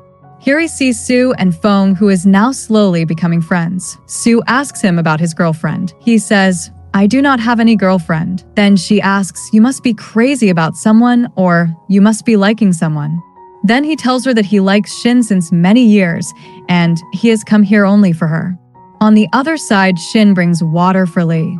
Here he thinks of confessing his feelings, but this time also, instead of his confusion, he says something else to her. Then looking into her eyes, he gets scared. Then she again starts teaching him techniques. In this, he had to close his eyes, and he also closes her eyes. In this process, a ball comes and hits Lee's head from behind, due to which an accidental kiss happened between the two. Then he gets very nervous, but Shin's eyes were closed. Then opening her eyes, she asks him, "What had just happened?" Lee tells her that a gym ball hit you, and then he quickly runs away. Then she starts feeling very strange and thinks that the gym ball could not be so soft. Rather, it felt like a kiss to him. Then thinking about this, Lee also comes near his car. Then he remembers that he does not have his car keys, so he goes back to the gym to get his car keys. Then he sees Shen and Fong were talking to each other. He hears that Fong was talking a lot of bad things about him, but she was defending Lee, which made Lee happy. But then she turns around and starts making fun of Lee for drinking. Hearing this, Lee gets very embarrassed. Then Shen asks Fong that someone is going to come to her house, so she leaves quickly. Seeing Shen coming out, Lee hides there. After that, she is going with her bicycle when a person passing by her side falls down. Then he starts acting as if she deliberately made him fall and starts screaming. Seeing this, she comes back and starts pretending to be in pain. Just then, his two friends reach there running, and they start blaming Shen. Then she talks about calling an ambulance for his injury, but both of them start saying that the ambulance takes time to come, so instead of it, you pay for it, and we will take him to the hospital. Then Shen is going to pay them when Lee enters with his car. Seeing the current situation, he understands that these people are just frauds, and that is why he stopped Shen from paying. He tells them, "I have a car, so let's take him to the hospital with my car where we will pay whatever expenses will be there for his treatment." Then both of them start talking rudely to them and demand money. Seeing their overacting, Lee asks them, "Did she push your friend?" They say, "Yes, we have seen it with our own eyes." Hearing this, he picks up their friend's bicycle and throws it in front of his car and tells them, "Now your friend has damaged my car, and you must be aware of how many scratches have been made. Your friend hit my car, so you all will have to compensate for the damage to my car." On hearing this, both of them ask their friend to stop the drama and run away with him. After that, Lee goes to drop her at her home. On the other side, we see Sue and Fong. Then a small girl comes and tells him, "You are very handsome, would you like to take these flowers?" On hearing this, he says, "See, even this small girl knows that I am handsome." He says to that girl, "Can you tell this to this madam?" She says, "You will have to buy flowers." Then he buys the flowers from her. Then the child starts leaving from there. Fong, stopping her, says, "Did you not tell her that I am handsome?" Then the girl shouts and says, "Brother, you are very handsome." Then he gives the flower to Sue, and then both go and sit on the bench and start talking. Here both tell each other about their mom and dad. After this, Fong starts talking about Shen. Here, by mistake, she gives him the idea of proposing to Shen, and he decides that he will propose to her. On the other side, at Shen's house, Xiao and her mom come to thank Shen. Seeing Xiao, she is very happy. Then Xiao starts insisting to take training from Shen again, and her mother also requests for this. Mom also says that she will pay for this, on which Shen quickly agrees. Next, we see that Sue had brought Fong to a club where both of them drink and dance. On the other side, we see Lee. He is driving his car while thinking about Shen. Then he gets a video call from Shen where she introduces Xiao to Lee, and while flexing, she tells him that she is her best student and she has just won the school championship. She tells that from tomorrow onwards, she will also come to train with them. Then Lee asks Shen to go for a walk after training. Then she says that she cannot leave Xiao alone at home, so she will bring Xiao along with her. So this is finalized. Next day, Lee was getting ready for his practice match with a lot of excitement. Then he reaches the gym and sits comfortably. After some time, Shen reaches with Xiao. Here he first kicks the gym ball and moves it away. Then she tells him that today you have to practice with Xiao. Hearing this, he told her that it comes only till my waist. How can I raise my hand on such a small girl? Shen says she is small, but don't underestimate her. She is my best student. Then Xiao says, Uncle, you don't need to be afraid of me. Then the first match starts between Li and Xiao. Here he tops and starts saying, I don't feel right in raising my hand on a small girl.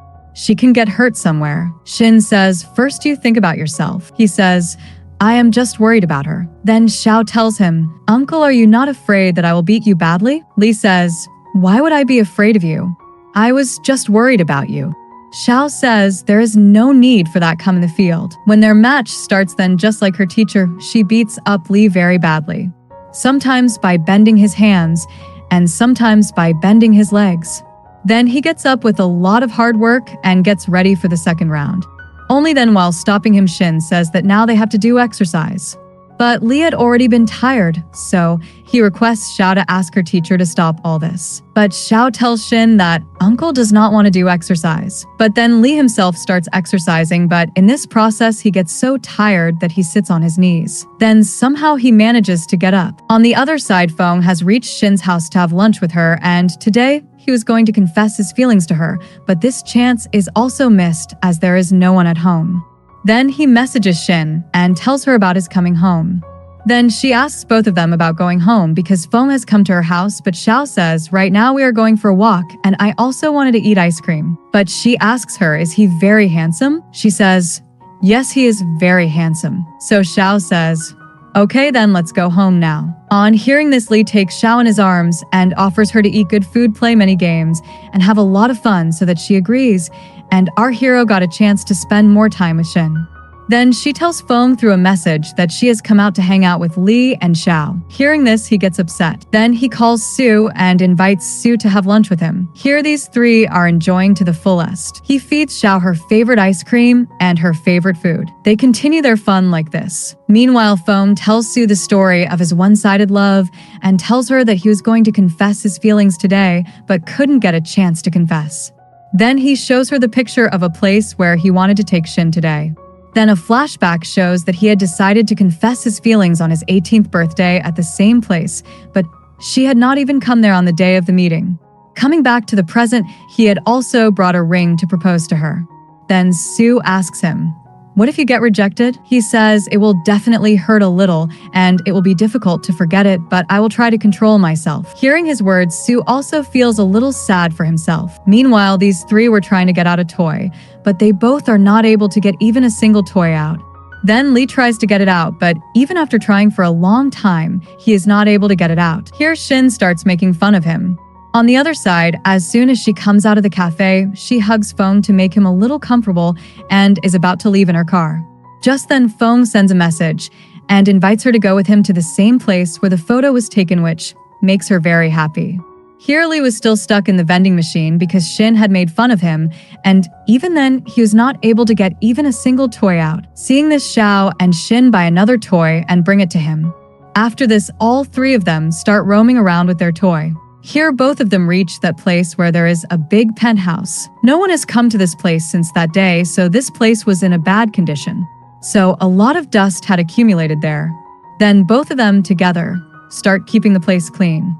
Then Feng starts playing the piano, and to have fun with him, Sue closes the piano, but Feng's finger was still on the piano, so she starts having fun. Then Feng starts running behind her to catch her. After that, when she was completing the painting of the wall, then her foot slips and she is about to fall, but he holds her and picks her up and starts spinning her round. As soon as their eyes meet, then both of them quickly go their separate ways. On the other side, we see these three, where Xiao had fallen asleep in Li's lap. Then both of them start talking. Then fireworks start in the sky, and the atmosphere becomes a little romantic. Here Li is just keeping looking at Shen, and when both the opportunity and the atmosphere are romantic, so he thinks of confessing his feelings to Shen. Then she also notices him looking at her and asks him, "Do you want to say something?" Lee again gets nervous, and instead of saying, "I like you," he says, "You like me." Then Shen asks, "What you say?" But he says, "I want to go to the washroom." But then Xiao wakes up because she was pretending to be asleep. Xiao says, "Lee uncle said that you like him." Hearing this, she also gets nervous and asks Lee, "Why you are not going to the washroom?" And then he quickly left from there. After he leaves, Xiao tells Shen, "I think Uncle Lee likes you." His heartbeat was going very fast for a long time, and I had been noticing since a long time that uncle is just looking at you like my mom and dad used to look at each other. Hearing this, Shen also feels shy and starts thinking whether he really likes her. In the next scene, we see that the three of them start walking towards Shen's house. Lee's car driver was following her. Shen tells him to go in the car, but Lee says, "Then I will not be able to spend much time with you." Hearing all this talk of both of them, Xiao says to them, "If both of you like each other, then why don't you get married? Like my mom and dad." Hearing this, both quickly go to shut her mouth, but once again their eyes meet, and this again creates a little awkwardness. Then they start smiling at each other and walk like this till they reach home. After that, they keep saying, "You go first" for some time. Hearing this, Xiao wakes up from sleep and says, "Teacher, if you don't want to let uncle go alone, then call him also to stay with us. Then I will sleep with you like my mom and dad." Hearing this, Shen starts to silence her. But Xiao directly asks Lee, "Uncle, you like my teacher, right?" Then she again starts to silence her, and the scene becomes awkward there, so she was going inside to ask Lee to leave. Then Lee shouts from behind, "Shen, I like you." But before she could hear the line, "I like you," the door of Shen's house was closed. It was soft, but she could hear it, so she stopped but started thinking whether Lee really said, "I like you." Here Lee was also thinking whether she heard it or not. Then Ling calls him and asks him to come to the lab quickly, so he leaves for the lab. After he leaves, she comes out and thinks that she must have heard something wrong. Here the prosthetic arm was ready for Shen's dad, seeing which Lee was very happy, and he starts praising Sue. Here Ling says, "I make it so praise me a little too." Then Lee said, "I have the most important work for you. After that I will praise you together." Now Ling's work was that he has to reach this prosthetic arm to Shen's dad. For this, Lee also gives a lot of ideas. Next we see that Ling sets up his stall near the house of Shen, where he has many other gadgets with that prosthetic arm. Then Ling starts announcing, "All this stuff is for experimental trials, so anyone can take it, and after a few days its feedback will have to be given to us." So people pick up the things of their choice, and only the prosthetic arm is left behind. Then Shen's dad was passing by, and Ling calls him and starts telling him the features of the prosthetic arm, and explains all the features very well. Here he is ready to give it for free also, but Shen's father does not take anything for free, so he makes the excuse of experiment trials and asks him to give its feedback after using it. On this, Shen's dad also agrees and goes, and brings the prosthetic arm to home. Here, seeing the prosthetic arm, Shen asks her dad, "Where do you get it from?" He said, "A man who looked like a scientist gave me this for an experiment trial. So after using it, I have to give him feedback." After seeing the box, Shen gets suspicious that why would someone give such an expensive thing to someone for an experiment trail? There must be something wrong about it. Here Lee was very happy because he thinks that after this, Shen will get totally impressed by him. Here she starts searching on the net about this prosthetic arm, from which she comes to know that it is from Lee's company. So the next day, she goes to return it to Lee.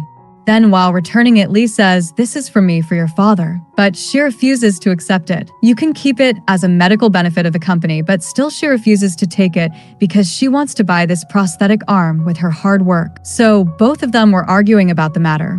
Then Ling calls Lee to the lab in emergency. After reaching the lab, Lee comes to know that Kai had copied all the data from their main system, and he also put a virus in their system, due to which their project QW1 gets in danger, and still everyone starts trying to recover the files. Here Kai gives all those files to Gao, and he gets very happy and promises him for his safety. Here Lee was continuously working in the lab, and she takes coffee for him, but he was so lost in work that he does not even notice Shen, and Shen sits on the sofa next to him, and while watching him, she falls asleep. When Lee's coffee is finished, his attention goes toward Shen. Then he puts his coat on Shen. Then he also falls asleep while sitting in his place and watching her. And seeing how they both are sleeping, Ling takes their photo and keeps it. On the other side, we see Lee's dad. Here he is missing Lee a lot because now he has understood how much wrong he did to him in childhood, due to which he got away from Lee. and now he has started hating him as well. After that, his assistant comes and asks him to tell about his health to Lee. He asks him to go to the hospital for his treatment, otherwise his health may deteriorate further. After which, Gao comes to meet Lee's dad and starts gossiping about Lee and starts whispering against him, but the chairman ignores his words. This angers Gao a lot. After that, Gao calls Mr. May and asks him to post some news about Lee and his father. Then the next day, when Lee sees that news, he gets even more angry on his dad.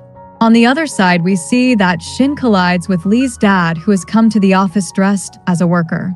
At first, she does not recognize him, but then she remembered that you are Chairman Wei, right? Actually, he has to talk to Shen, so he takes her to the terrace, where he asks her to do something for him.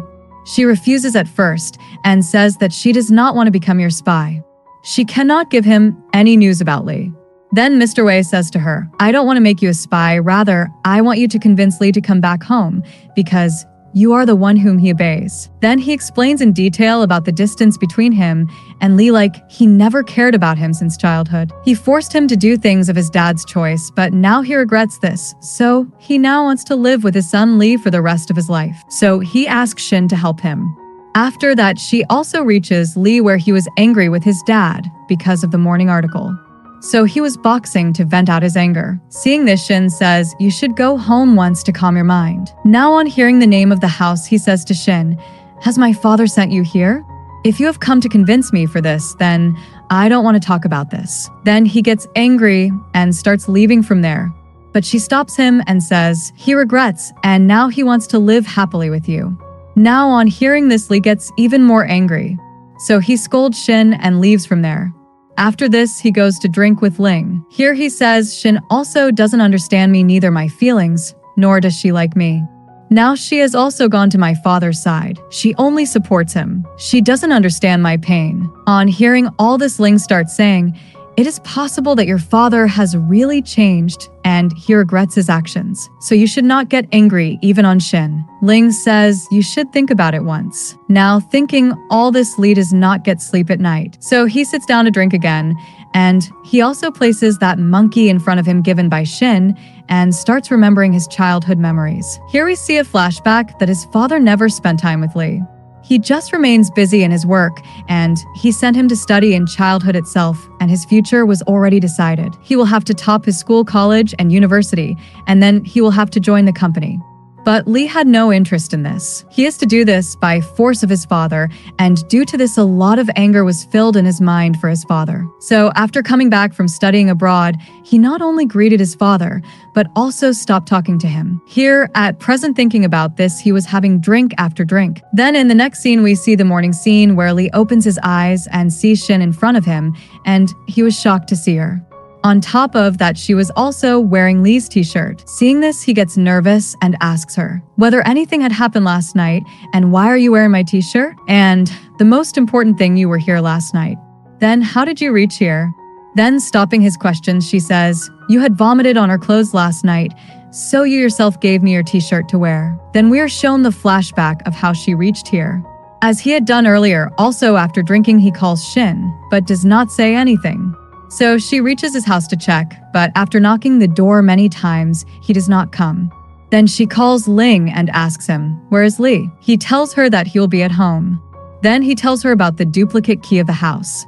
After that, she opens the door and goes inside, and seeing him sleeping, she tries to wake him up. But suddenly he sits down and asks Shen to play truth and dare game with him. She does not want to play, but he forces her to do it. So first of all, he chooses truth himself and starts telling him the painful story of his life, that how badly he spent his childhood. He did not get the love and attention of his father, which he always wanted. On the contrary, his father forced him to do the things of his choice. He has to study as per his choice. He has to get a college of his choice and a degree as per his choice. But even after doing all that, the thing that he did not get was his freedom. Then in the second round, he starts again saying that he never supported me, he never went to drop me to school. I was alone at home. I used to go to school alone. I used to come back from school alone. In abroad, he never came to meet me even once. Then she gets bored of listening to Lee's story on repeat mode. Then he ends his life story after about 2-3 hours and thanks Shen that since she has come in his life, she is only with him and supports him. Then he goes close to her and asks, "Do you know whom I like?" Here she got nervous, but Lee says that, "I like Sun." And then he had vomited on the clothes of Shen last night. Then, at present, he refuses her to tell anyone about whatever he did last night. After Lee leaves, we are again shown a small flashback of last night, where when she went to drop him to the bedroom, Lee held her hand and said, "You are my son." Hearing this, she was blushing. Coming back to the present, we see that Gao joins hands with the rival company of Lee to remove Lee from the position of chairman. Here at the office, Shen has nothing left to do, so she asks Lee to give her some work, and he also gives her a lot of work. Then the employees tell her that Lee completes all this work in a single day. Then she also starts the work with enthusiasm, but half of the work was not even finished, and she falls asleep. Then Lee comes and, seeing her sleeping, starts saying that just now she was dying for the work, and when she was allowed to do the work, she fell asleep. Thinking this, he sits down to finish her work smilingly. After finishing it, after a long time, he leaves. After that, when she woke up, she sees that the work is complete, and she feels that Sue must have definitely completed her work. So she goes to Sue to thank her, but Lee is also with her, who after hearing all this angrily goes from there to Ling. Then Lee asks him to give some idea, so that Shin can feel how much he cares for her. Then Ling gives him an idea and says that she will be impressed by having a luxurious dinner. Then he goes to Shin and asks her to invite her for dinner, on which she also agrees to go for dinner. And then Foam also sees both of them leaving. Then after a while, he sees Sue running behind them carrying a box. Then he feels something is wrong. That is why he follows her. Here they were going to the restaurant and Shin is driving the car. So how could he let her drive today? That is why he told her that, "I will drive. You come and sit here." Then she asks, "Have your legs become fine that you want to drive?" He says, "My legs are fine, that is why I can drive." She says, "Okay then, I will let you drive on one condition. You will have to do extra exercise with me." And on hearing the name of exercise, Lee becomes silent. Then they reach the restaurant where the waitress takes them to their table. Then Lee makes her sit first by pulling a chair for her. Seeing all this behavior of Lee, she starts thinking, what has happened to him? Then the waitress says, "Sir, your couple set is ready, and it will reach you right now." Then hearing the name of the couple set, Shin asks him, "Why did you order a couple set? We have come for a normal dinner, right?" Then he starts making excuses that this restaurant has only couple sets. Then the waitress says, "No, sir, you yourself had ordered the couple set." Now hearing all this, his plan is about to fail, but he somehow manages the situation and asks the waitress to go and bring their order. After getting the couple set, both of them started eating.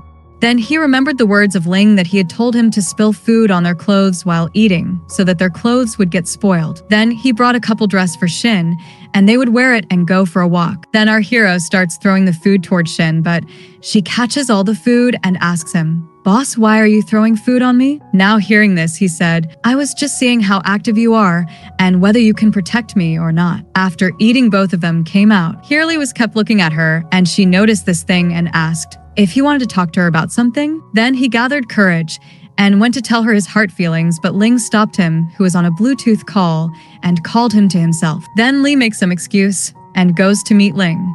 Here, Sue had reached the other side of the same place with a box to light fireworks, but Foam, who was following her, seeing her doing this, stopped her and asks, "What is she doing here, and what is inside the box?" Sue is shocked after seeing him here, but then after calming herself, she tells him that she is just following Lee's orders. Then Foam asks, "What is going on here, and why did he ask you to do all this, and what is inside this box?" Now she gets confused as to what to tell him.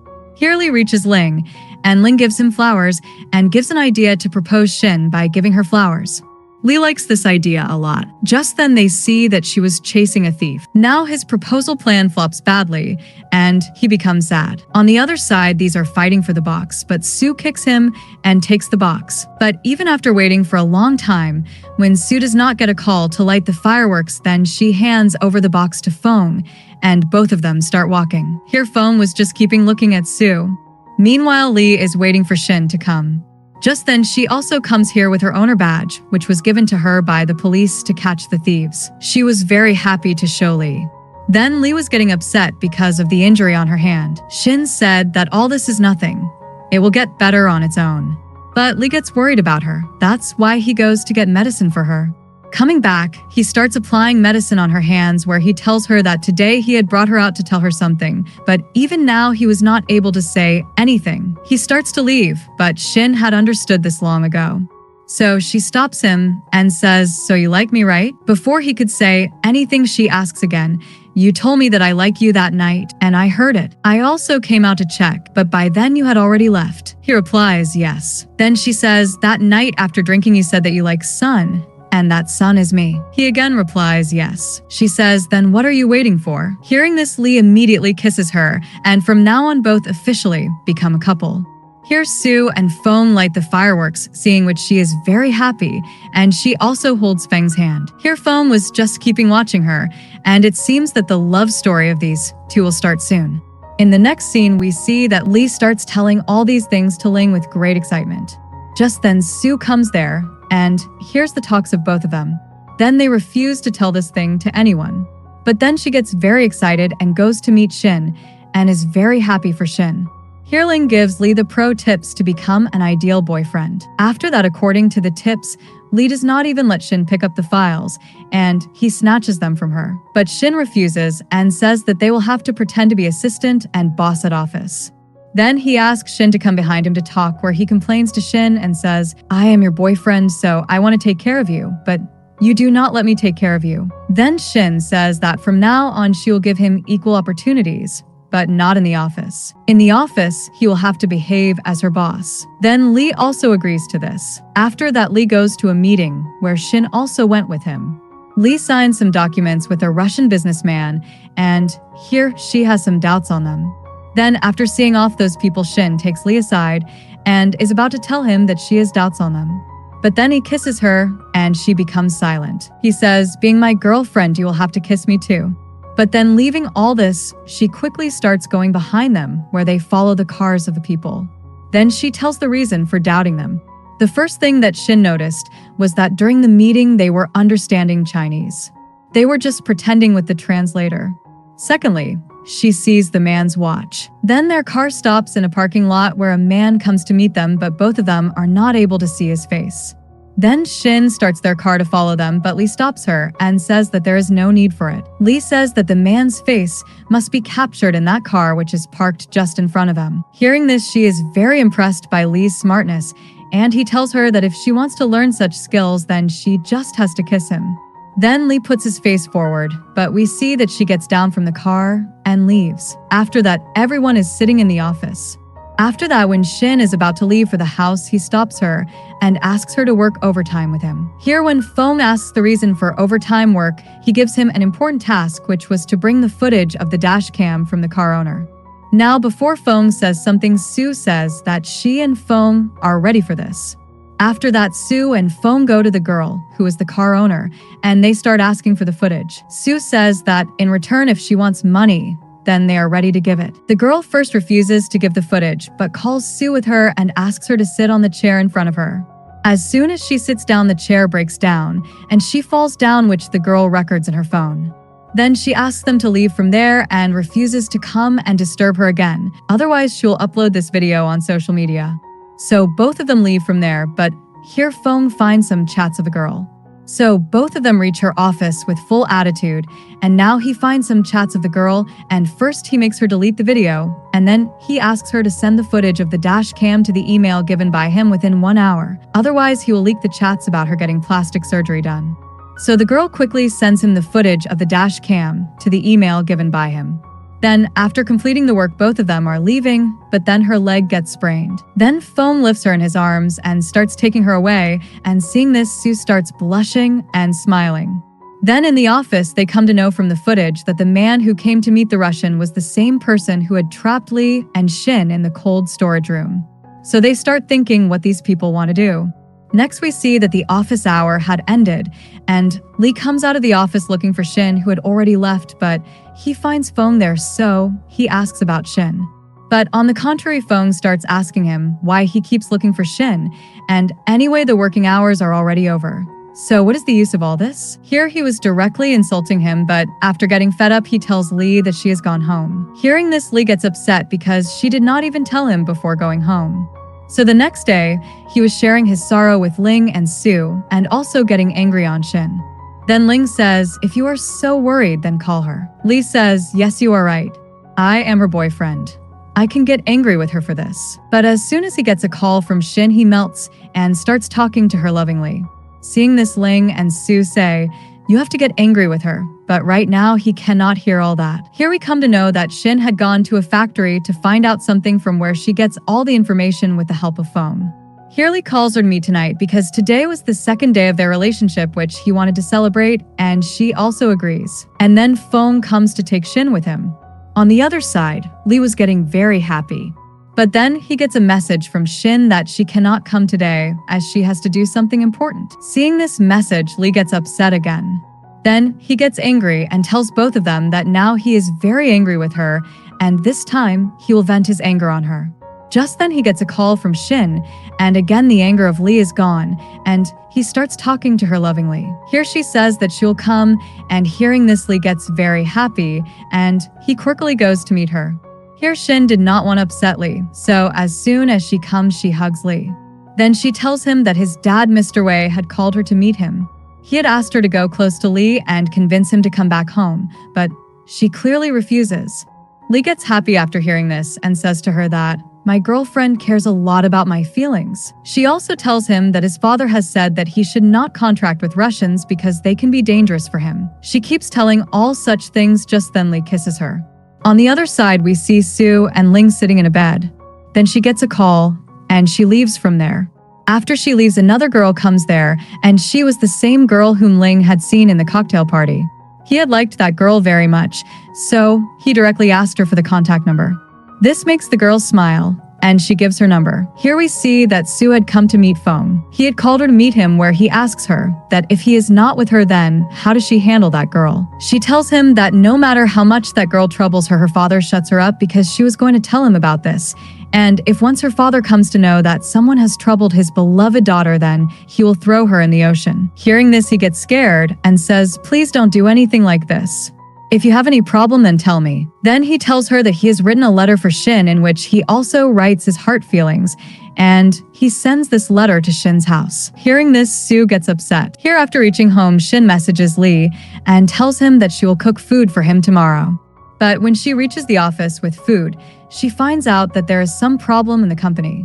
So she asks an employee to take this tiffin box to the boss, and she herself goes to the research lab, where she finds out that suddenly the price of medicine has increased a lot, and their company had a very big order of medicine, so all the people are worried thinking about how to fulfill this order. Mr. Lee had not come here yet, so Shin asks Fong to call him and bring him here. Meanwhile, we see Lee where he was going to open the lunchbox because there were people around so that they do not get any doubt that something is going on between them. Just then, Fong reaches there, and seeing the lunchbox, he recognizes that it is Shin's. Seeing him, Lee says that it is good that Shin made it for him with a lot of love. Then Fong says that it is good, and he asks him to eat comfortably and he will wait for him, and then he will take him to the research lab. But after eating it, Lee makes a very bad face. Then Fong tells him that she has made it specially for him, so he will have to eat the whole thing intentionally, and he was asking Lee to eat because he knew that Shin does not know how to cook. So Lee also has to eat even if he is forced to. This makes him go to the washroom and his condition worsens. After that, everyone is sitting together and discussing the problem. Then Lee gets a call from his dad regarding this problem. He asks Lee if he needs any help, but Lee refuses because he had already solved the whole problem. He had already talked to the medicine company, and they can easily complete the order. All his people are surprised. Mr. Wei is now convinced that Lee can run the company well. Here Shin is so happy that she goes and hugs Lee, and the rest are shocked. Then she remembers what she had done, so she quickly goes to the back. Here Sue tries to cover up the situation, and she also goes and hugs Lee and congratulates him. Seeing him, Ling also tries to cover the situation and hugs Lee. Then Sue also forces Fong to go and hug. Then the situation becomes a little awkward, so Lee goes to his cabin. Here he checks that some voice recordings have come to his mail, in which someone was threatening him that if he does not stay back, then his relative people will also be in trouble. Just then, Shin also comes there with some medicines for him and apologizes for making bad food for him. Here Lee hugs her because after listening to these voice recordings, he was worried about her. Here Fong sees both of them from outside and is shocked. Sue also reaches there and he sees Fong watching them and starts explaining to him. But he angrily leaves from there and she follows him.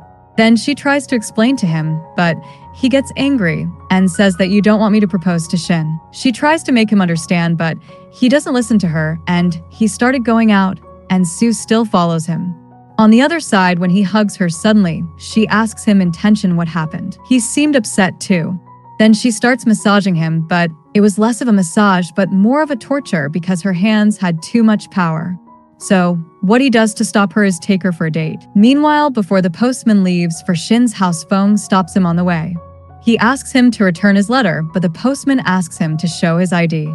Then he shows him his ID, which confirms the sender's address. Fong says that if you want, then you can match my handwriting too. I haven't written it with my own hands, and I can tell you every line written in this letter without missing a word. Then Fong starts telling him his love story. We both are together for the last 15 years. You always protected me by considering me as your younger brother. But now I want to protect you not as your brother, but as your boyfriend. I don't have the courage to say this face to face. That's why I am writing through a letter. I like you, Shen. Then, after listening to his love story, the postman talked to his senior and returned his letter to him. The next day, Fong and Sue are sitting on a bench in the morning. Here, Fong promises her that he'll drop her home, and after that he'll go to Shin's house and give her a ring face-to-face and confess his feelings. Hearing this, Sue feels bad for him because she knows that his heart is going to break. So she tells him that he should drop this plan, otherwise he will be hurt later. Now, she didn't tell him why Shin will reject her proposal, but he had understood this because he had already guessed that Shin likes Lee. But he wanted to tell his feelings for 15-year-old Shen at once. But he gets angry at Sue that he and Shin cannot be together. On which he starts lecturing Shin about love, that what does she know about love? Then he leaves from there in anger. Here Sue starts crying because she also feels that she likes Fong, but she got rejected before she could understand her love. That's why she started crying more. But then Fong comes back because he was worried for Sue, and anyway he had promised her that he would drop her home. Then he says sorry to her because he scolded her. Then he hugs her and she bites him, but then she also says sorry to him because she should not have demotivated him. After all, it is his love of 15 years. Now both of them start understanding each other again. On the other side, Lee and Shin were enjoying themselves in the mall, where she was dominating Lee and was doing things as per her wish. It was looking very strange to Lee, but he could not do anything. After all, she is his girlfriend too. After spending the whole day, Lee was going to drop her home, but in the middle of the way she asks if he can tell what is going on in his mind right now. Lee thinks that I want to kiss you. Then he comes close to her and kisses her, and Fong sees all this who is standing far away. Here the poor guy's heart is completely broken. After that, Lee drops Shin home.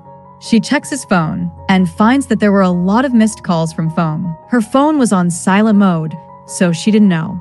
That's why she is going towards his house, but Lee stops her from going alone because he was afraid that someone might hurt her, as it was in the audio recording of his email. But Shin understands that he is jealous of Fong. So she tells him that he doesn't need to be jealous. He is just my younger brother. He gave me so many missed calls. That's why I am worried about him. Then Lee tells that I will also come with you because I am worried about you. Then a debate starts between the two on this thing, and then she goes from there to find Fong by pulling Lee away. On the other side, we see that Gao is very angry at Lee because he had handled the situation. Here Shin comes back home because she did not find Fong anywhere. She returns a little upset and asks her dad whether Fong came here or not. Just then she received the message of Fong in which he had written that I am fine. You don't need to worry about me. Seeing this, she gets relief and she goes to sleep. Here Dad found Shin upset and she also asked about Fong, so Dad thought that maybe they both had a fight. Meanwhile, Lee and Ling were finding the IP address of the person who had sent the voice message to Lee. Next morning, Dad is sitting with Shin, so he starts telling her that fights happen between friends, so don't take it to heart. You should forgive the other person, due to which Shin's mood improves a bit. Now Dad asks her whether Fong is your boyfriend. Hearing this, she gets shocked and runs away, giving an excuse of work. Meanwhile, on locating the IP address, Lee comes to know that the person who sent the voice message is none other than Lee's rival Gao. But here Lee does not pay much attention to this because he knew that Gao cannot do anything with him, but he is worried about Shin. Thinking about this, he gets upset. When Ling asks, Lee tells him that Shin is worried about Fong more than me.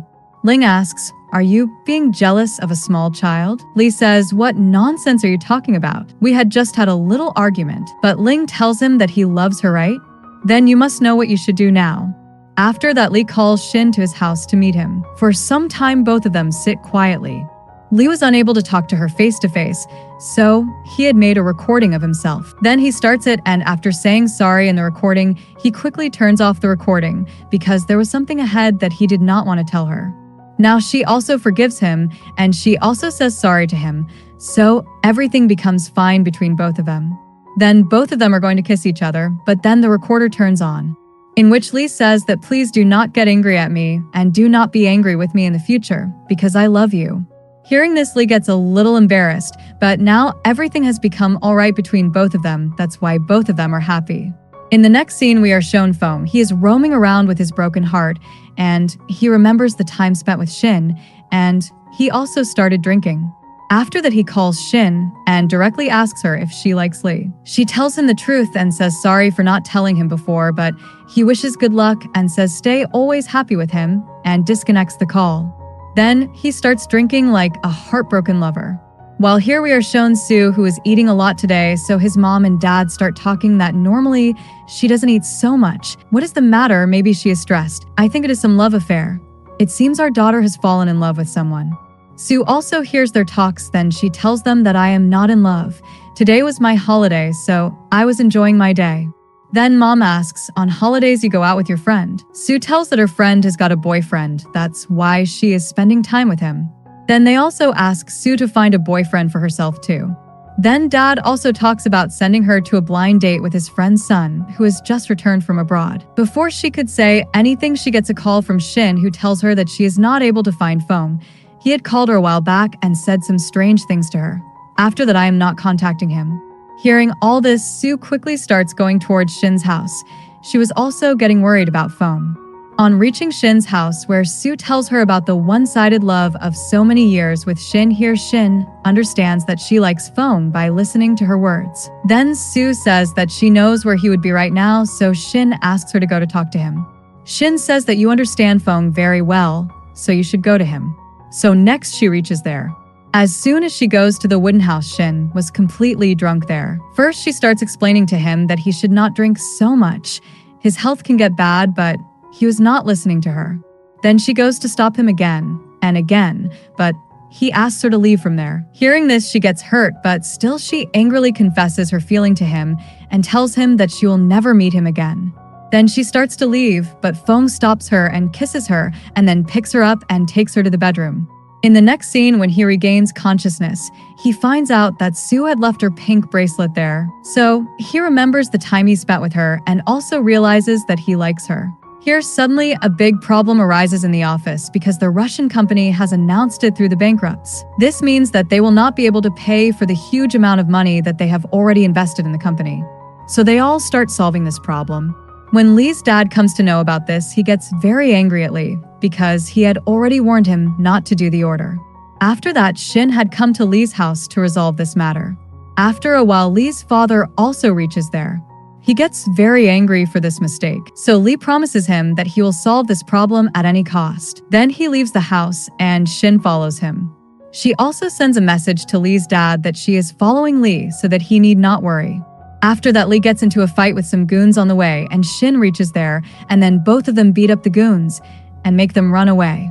Then Lee takes Shen to a place where both of them sit and tell each other a lot of things about their families and also discuss the problems of the company. Here Shen gets a very good idea of selling medicine and Lee likes it a lot and he becomes very happy with it. Then he starts planning to send the medicine to the company. The next day, the company also gets ready to buy the medicine, and tomorrow they will sign the contract. Now, when this news goes to Lee's rivals, they decide to chase him, but they are following Shen, who is sitting in it instead of Lee. She goes to them and starts making fun of them. On the other side, Lee was going through the bicycle to sign the contract. Here, Sue is thinking about Feng and that night, and thinks that he was not in his senses, and she was missing him a lot. We see that Feng was following her. Next, we see Lee's dad, where he gets very happy with this work of Lee and Ling. So he hires a new assistant for Ling, who is the same girl whom Ling liked. Her name is Fei Fei, seeing which Ling gets very happy and then after shaking hands with her once, he remains immersed in her thoughts only. Here Lee goes to meet Shen, where she was looking a little worried that she had to clear everything with Feng, and she was not able to find out anything about him. After that, Lee goes to drop her to Feng, because he knew where he would be at this time. Here Feng was sitting in the same restaurant, which is Sue's favorite. Then Shen goes to talk to him and explains everything to him, and also tells him about his real love, who is none other than Sue. Next, we see that everyone at the office goes for a camp where Feng is just looking for Sue, but she ignores him. Here Ling is in an attempt to impress her love. Next, they all sit together and play games. Here Feng sings a song for Sue, and Sue leaves from there. Then he goes behind her and tells her that he likes her and asks her what she thinks about him. Then she is telling him everything and says that what happened that night, forget everything. He tries to make her understand a lot, but she did not want to listen to him and started to leave, but he forcefully goes to kiss her, but she slaps him hard and says that your feelings for me are not genuine. You just want to use me after moving on, Shen. Saying this, she leaves from there. After she leaves, Feng says to himself that I knew that you cannot forgive me, but even though it is late, but I have understood that I love you very much. Here Ling and Fei face it to play a game where Ling defeats her with his super intelligence skills, and she gets impressed and kisses him, due to which Ling understands that he also likes her. On the other side, we see Lee and Shin. Here the decoration of the room was done like a honeymoon, but Lee started saying that I did not have any such plan. This must be done by Ling. Then both of them sit and start doing their work. They started getting romantic, but Shin stops him. Then he notices an injury on her back, and after talking a little about the injury, both of them start watching stars, and then they fall asleep. But Shin does not let him sleep the whole night. Sometimes he hits him with her hand, and sometimes with her leg. The poor guy's condition becomes bad, and he goes to sleep on the sofa. Next morning, Ling was going to announce his and Fei's relationship when he gets a call from her, and she starts asking him not to misunderstand anything of that night. She just casually kissed him, due to which he becomes a laughingstock in front of everyone. In the next scene, Sue's dad asks Sue to go on a blind date with his friend's son, and Shin asks Foam about this, and Foam finds out about the place by making a lot of requests to Shin. Then he reaches the same restaurant directly and sits at their table by making an excuse that there is no empty table. Here that boy, whose name was David, was a very self-centered boy. He was always praising himself and says that he was interested in 20-year-old girls, whereas he himself looked above 30 years old. Hearing all this, Foam does not like it at all, and he picks up a glass of water and throws it on him. Then Sue gets up, and she also does the same thing and leaves. After that, Foam was thinking that this time, maybe something will work out for him, but she again rejects him and leaves from there. On the other side, Shin's dad asks her to tell him about her boyfriend. She first denies that she does not have any boyfriend, but then she asks him, "What son-in-law do you want?" He says he should not be from a rich family. He should not be a businessman. He should have a muscular body. He should be a boxer and healthy so that he does not have to visit the hospital. But in all these qualities, Lee fails because he has visited the hospital many times. On top of that, he is rich and a businessman. Then she runs away, making an excuse. Then she gets a call from Lee, who tells her that he has arranged to tell his father about their relationship and now wants to meet her dad. But she refuses, saying that she is not ready for this yet. Then before that, she has to convince her father. After that, Lee comes to know that the female soldier who saved him 5 years ago was Shin. He becomes very happy to know this and is very excited to tell this to Shin. He first tells Ling about this, that he will propose to her with a diamond ring, and at that time, he will tell this thing to her. After that, he always thinks about Shin and keeps on looking at her everywhere while smiling. Shin feels a little strange, so she asks him about this, but he says nothing. Then Shin asks him to come to her house tonight for rehearsal to meet his father, because his father is not at home tonight. But Lee started thinking something else, so she quickly clears his confusion. After that, at night, she brings him to her house and starts doing rehearsal to talk to his father. Then she goes to bring some snacks for him. She had specially made these snacks with her own hands. Seeing this, Lee gets surprised because last time his situation gets worse after eating food made by her. But here, coincidentally, the food falls on his clothes, so Shin sends him to take a shower. Here, Ling calls Lee and starts asking him what is going on there, but Lee shuts him up and tries to control himself. Here, Shin also calls Sue and asks her what she should do now because her dad will not come back home. Sue tells her that whatever has to be done, you have to do it, whether you take your relationship to the next level or whatever your mind wants to do. Then Shen goes to give Lee a towel, but they collide, and here Lee becomes romantic, and he is about to kiss her when the doorbell rings, and both get scared that whether her father has come or not. She sends him to hide in her room and opens the door, but it is Mr. Yu, so she sends him away by making an excuse. Now their romance had started again when they hear the voice of Shen's father, and both get scared that whether he is in the house or not. The voice was of his voice message coming from the phone. After listening to which, both calm down a bit, and then his message is received. Then both continue again when they hear her father's voice again. Now their romance is disturbed again, so both of them drop the plan of kiss. Then they start listening to the father's voice message. After that, she tells Lee about her father, and also about losing his hand while saving her. She says that because of this, she has still not been able to forgive herself, and she is most angry at the pharmaceutical company who had made fake medicines. Because of this, some local goons kidnapped them, and to save them, Shen and her dad were sent on a rescue mission. He gets shocked after hearing all this because he was the one from those who was saved that day, and that pharmaceutical company also belongs to Lee's dad, and he did not know anything about those fake medicines. So he doubts whether his father was involved in all this. Now, after telling all this, Shen becomes sad. So Lee does not tell her anything about this either and consoles her, and after she falls asleep, Lee comes outside. He calls his dad's assistant and asks him to meet him because Lee wanted to tell Shen about this only after finding out everything properly. The next morning, when Shen's dad comes, she tells him that she is in a relationship with a boy named Lee, but she does not tell him anything else about Lee. Now dad had no problem with this, so he asks her to call him home. Hearing this, she becomes very happy. Meanwhile, Lee comes to know that his company was caught in the affair of making fake medicine, but a local competitor was making fake medicine in the name of his company, so that the name of Runcher group of companies can be defamed. Then Lee decides that he will tell everything to Shen with all proofs. Just then, he gets a message from Shen that her dad wants to meet him. So the next day, Lee gets ready and reaches Shen's house. Here he starts feeling bad that somewhere, because of his company, Shen's dad lost his hand. Just then, Shen's dad sees both of them together, and he shouts and says, "Remove your hand from my daughter," and Lee gets scared. Then Shen calms him down by telling him that he is her boyfriend.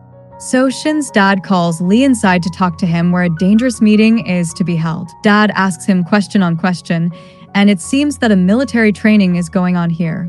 But everything is set, and dad also accepts their relationship, and both are very happy because of this. Here Ling drinks with Fei, and when he drinks too much, then she takes care of him.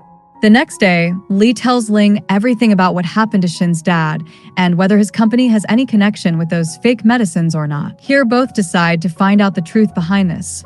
After that, Lee gifts a very beautiful hairpin to Shen and says that he'll come to pick her up for a date at 6 p.m. Here Lee had planned to propose to her, for which he is also going to give her a diamond ring. After this, we see that Feng and Sue also talk to each other well, and everything is sorted out between them. Here it is revealed that Lee is trying to find out about fake medicine, and this news reaches Lee's rival Gao and Mr. May, and both were involved in it. To save himself from this, Mr. May tells that a guy named Michael will save both of them. Now, who is this guy?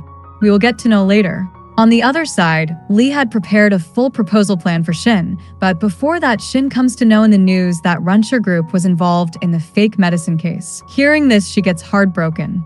Now, Lee did not tell anything about all this, that's why she gets angry with him and tells him that she does not want to see him. Here, Lee also decided that he'll find out all the truth. That's why he was going to go out to investigate this matter.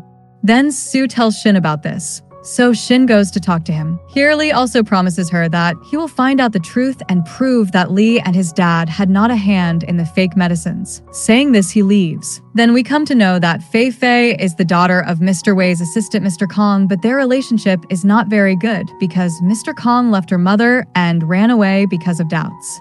Then Fei told Ling about all this, and he consoles her. On the other side, Shen's dad tells her that you should not be punished someone for someone else's mistake. It is not good that he had not told you this thing, but maybe his tension was not wrong, so you should not give up on him. After that, Sue and Feng come to meet Shen, and here seeing them together, she misses Lee a lot and decides to take Lee's side anyway. Now Lee had also come to know about the incident behind the medicine, that Gao is behind all this. Here Shen also comes to know the truth, so she goes after Gao. Here Gao is trying to flee the country, but before he could escape, Shen reaches there. So Gao tries to escape from there, but Lee also comes in front of him, and he had also brought the police with him, due to which Gao is caught, and now both of them also get patched up. Now Lee had an injury on his back, so at night, Shen bandages it. Then it becomes romantic, and both spend the night at Lee's house. But the next morning, Shen's dad reaches there and takes Lee straight inside by holding his collar. After that, he is made to sit for a meeting where after some time, Lee's father also reaches, and he says sorry to Shen's dad because along with losing his hand, a man from his company was also involved. So in this way, everything is fine between both the families, and Lee and Shen's marriage date also gets fixed. Just then, Lee's dad's health deteriorated, and he faints there. Then he is taken to the hospital, where they find out that his dad has lung cancer, which is in the 3rd stage. Lee feels very guilty and makes a promise with his dad that he will make this QW1 medicine so that everyone can get the medicine for this cancer. After that, Lee gifts Shen's dad a modified prosthetic arm. Here we are shown Mr. May, who asks a man named Michael to stop the QW1 project from being made. Next, we see that Shen suddenly starts vomiting, and Sue asks her to do a pregnancy test. Then she takes her to a medical store to get a pregnancy kit. Then Shen asks Sue to talk to Fong because he was going abroad for 2 years to complete his studies. Then she goes to meet Fong in a restaurant where Sue accidentally drops the bill of the medical store from the bag. Seeing the pregnancy kit in it, Shen thinks that maybe she is pregnant. So he goes to his house and thinks about this. Then he gets a call from Shen, who asks him, how will a man react if he comes to know that his girlfriend is pregnant? Then she starts asking him a lot of questions about this. Fong says he should take responsibility. After that, he goes to Sue and says that he is ready to take responsibility and he will not go abroad. They will be happy together. Then Sue asks who is the 3rd one. Then he shows her the same bill. The villain is shown in this bowl and says, my baby. Then Sue tells him that this bill is not mine but Shen's. Here we see Lee and Ling, where Ling is giving ideas of proposing for marriage. Here's Sue and Ling sit together, and this moment becomes a little emotional for both of them because Fong is going abroad. So she promises him that she will wait for him. Here Shen had just come out after doing her pregnancy test, when Lee arrives there, who on seeing the pregnancy kit in Shen's hand proposes to marry Shen. But the next moment, Shen's father pushes him out of the house and asks him not to touch Shen before the marriage. In the next scene, we come to know that a person named Michael works for Mr. Wei is none other than Lee's dad's assistant, Mr. Kong. After that, Lee specially invites Mr. Kong to his wedding because he was like his father. After that, when Mr. Kong tries to contact Fei once, but she does not want to talk to him at all. In the next scene, Lee had made the QW1 project, and now his dad's treatment can happen, and he is very emotional here and hugs his dad. In the next scene, Lee throws a party for the completion of the QW1 project. Here he announces that he and Shen have registered their marriage, and they're going to get married soon. Now, this party was also a farewell party for Fong. On this happy occasion, Ling and Fei's case is also settled. Next, we see that Mr. Kong comes to meet Ling, where he requests him to give Fei all his savings and all his shares in the Runshare company after Lee's wedding. Along with that, he also gives him a letter to give to Fei. Now, after police interrogation, everyone comes to know that a person named Michael is involved with Mr. May. So Shen and Lee decide to find out everything about that person. Here, Mr. May kidnapped Mr. Kong because he did not stop the QW1 project from being made. The next day, we are shown Lee and Shen's wedding ceremony, where Ling gives Fei a letter of Mr. Kong.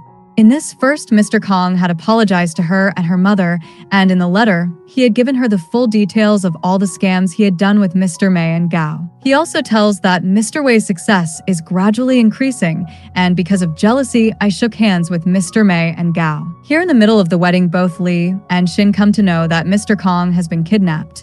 So both of them quickly finish the wedding work and leave to save Mr. Kong. After that, Lee reaches with the formula of the QW1 project, and Shen was tracking him from a distance. Here Lee is taken to the main place where Mr. Kong was beaten up and kept there. Now Lee gives the fake formula of QW1 medicine. Angered by this, Mr. May plants a time bomb on Lee and starts beating him up. Just then, Shin reaches there to save him and finds Mr. Kong. Here, Mr. May finds a gun, so he runs away from there.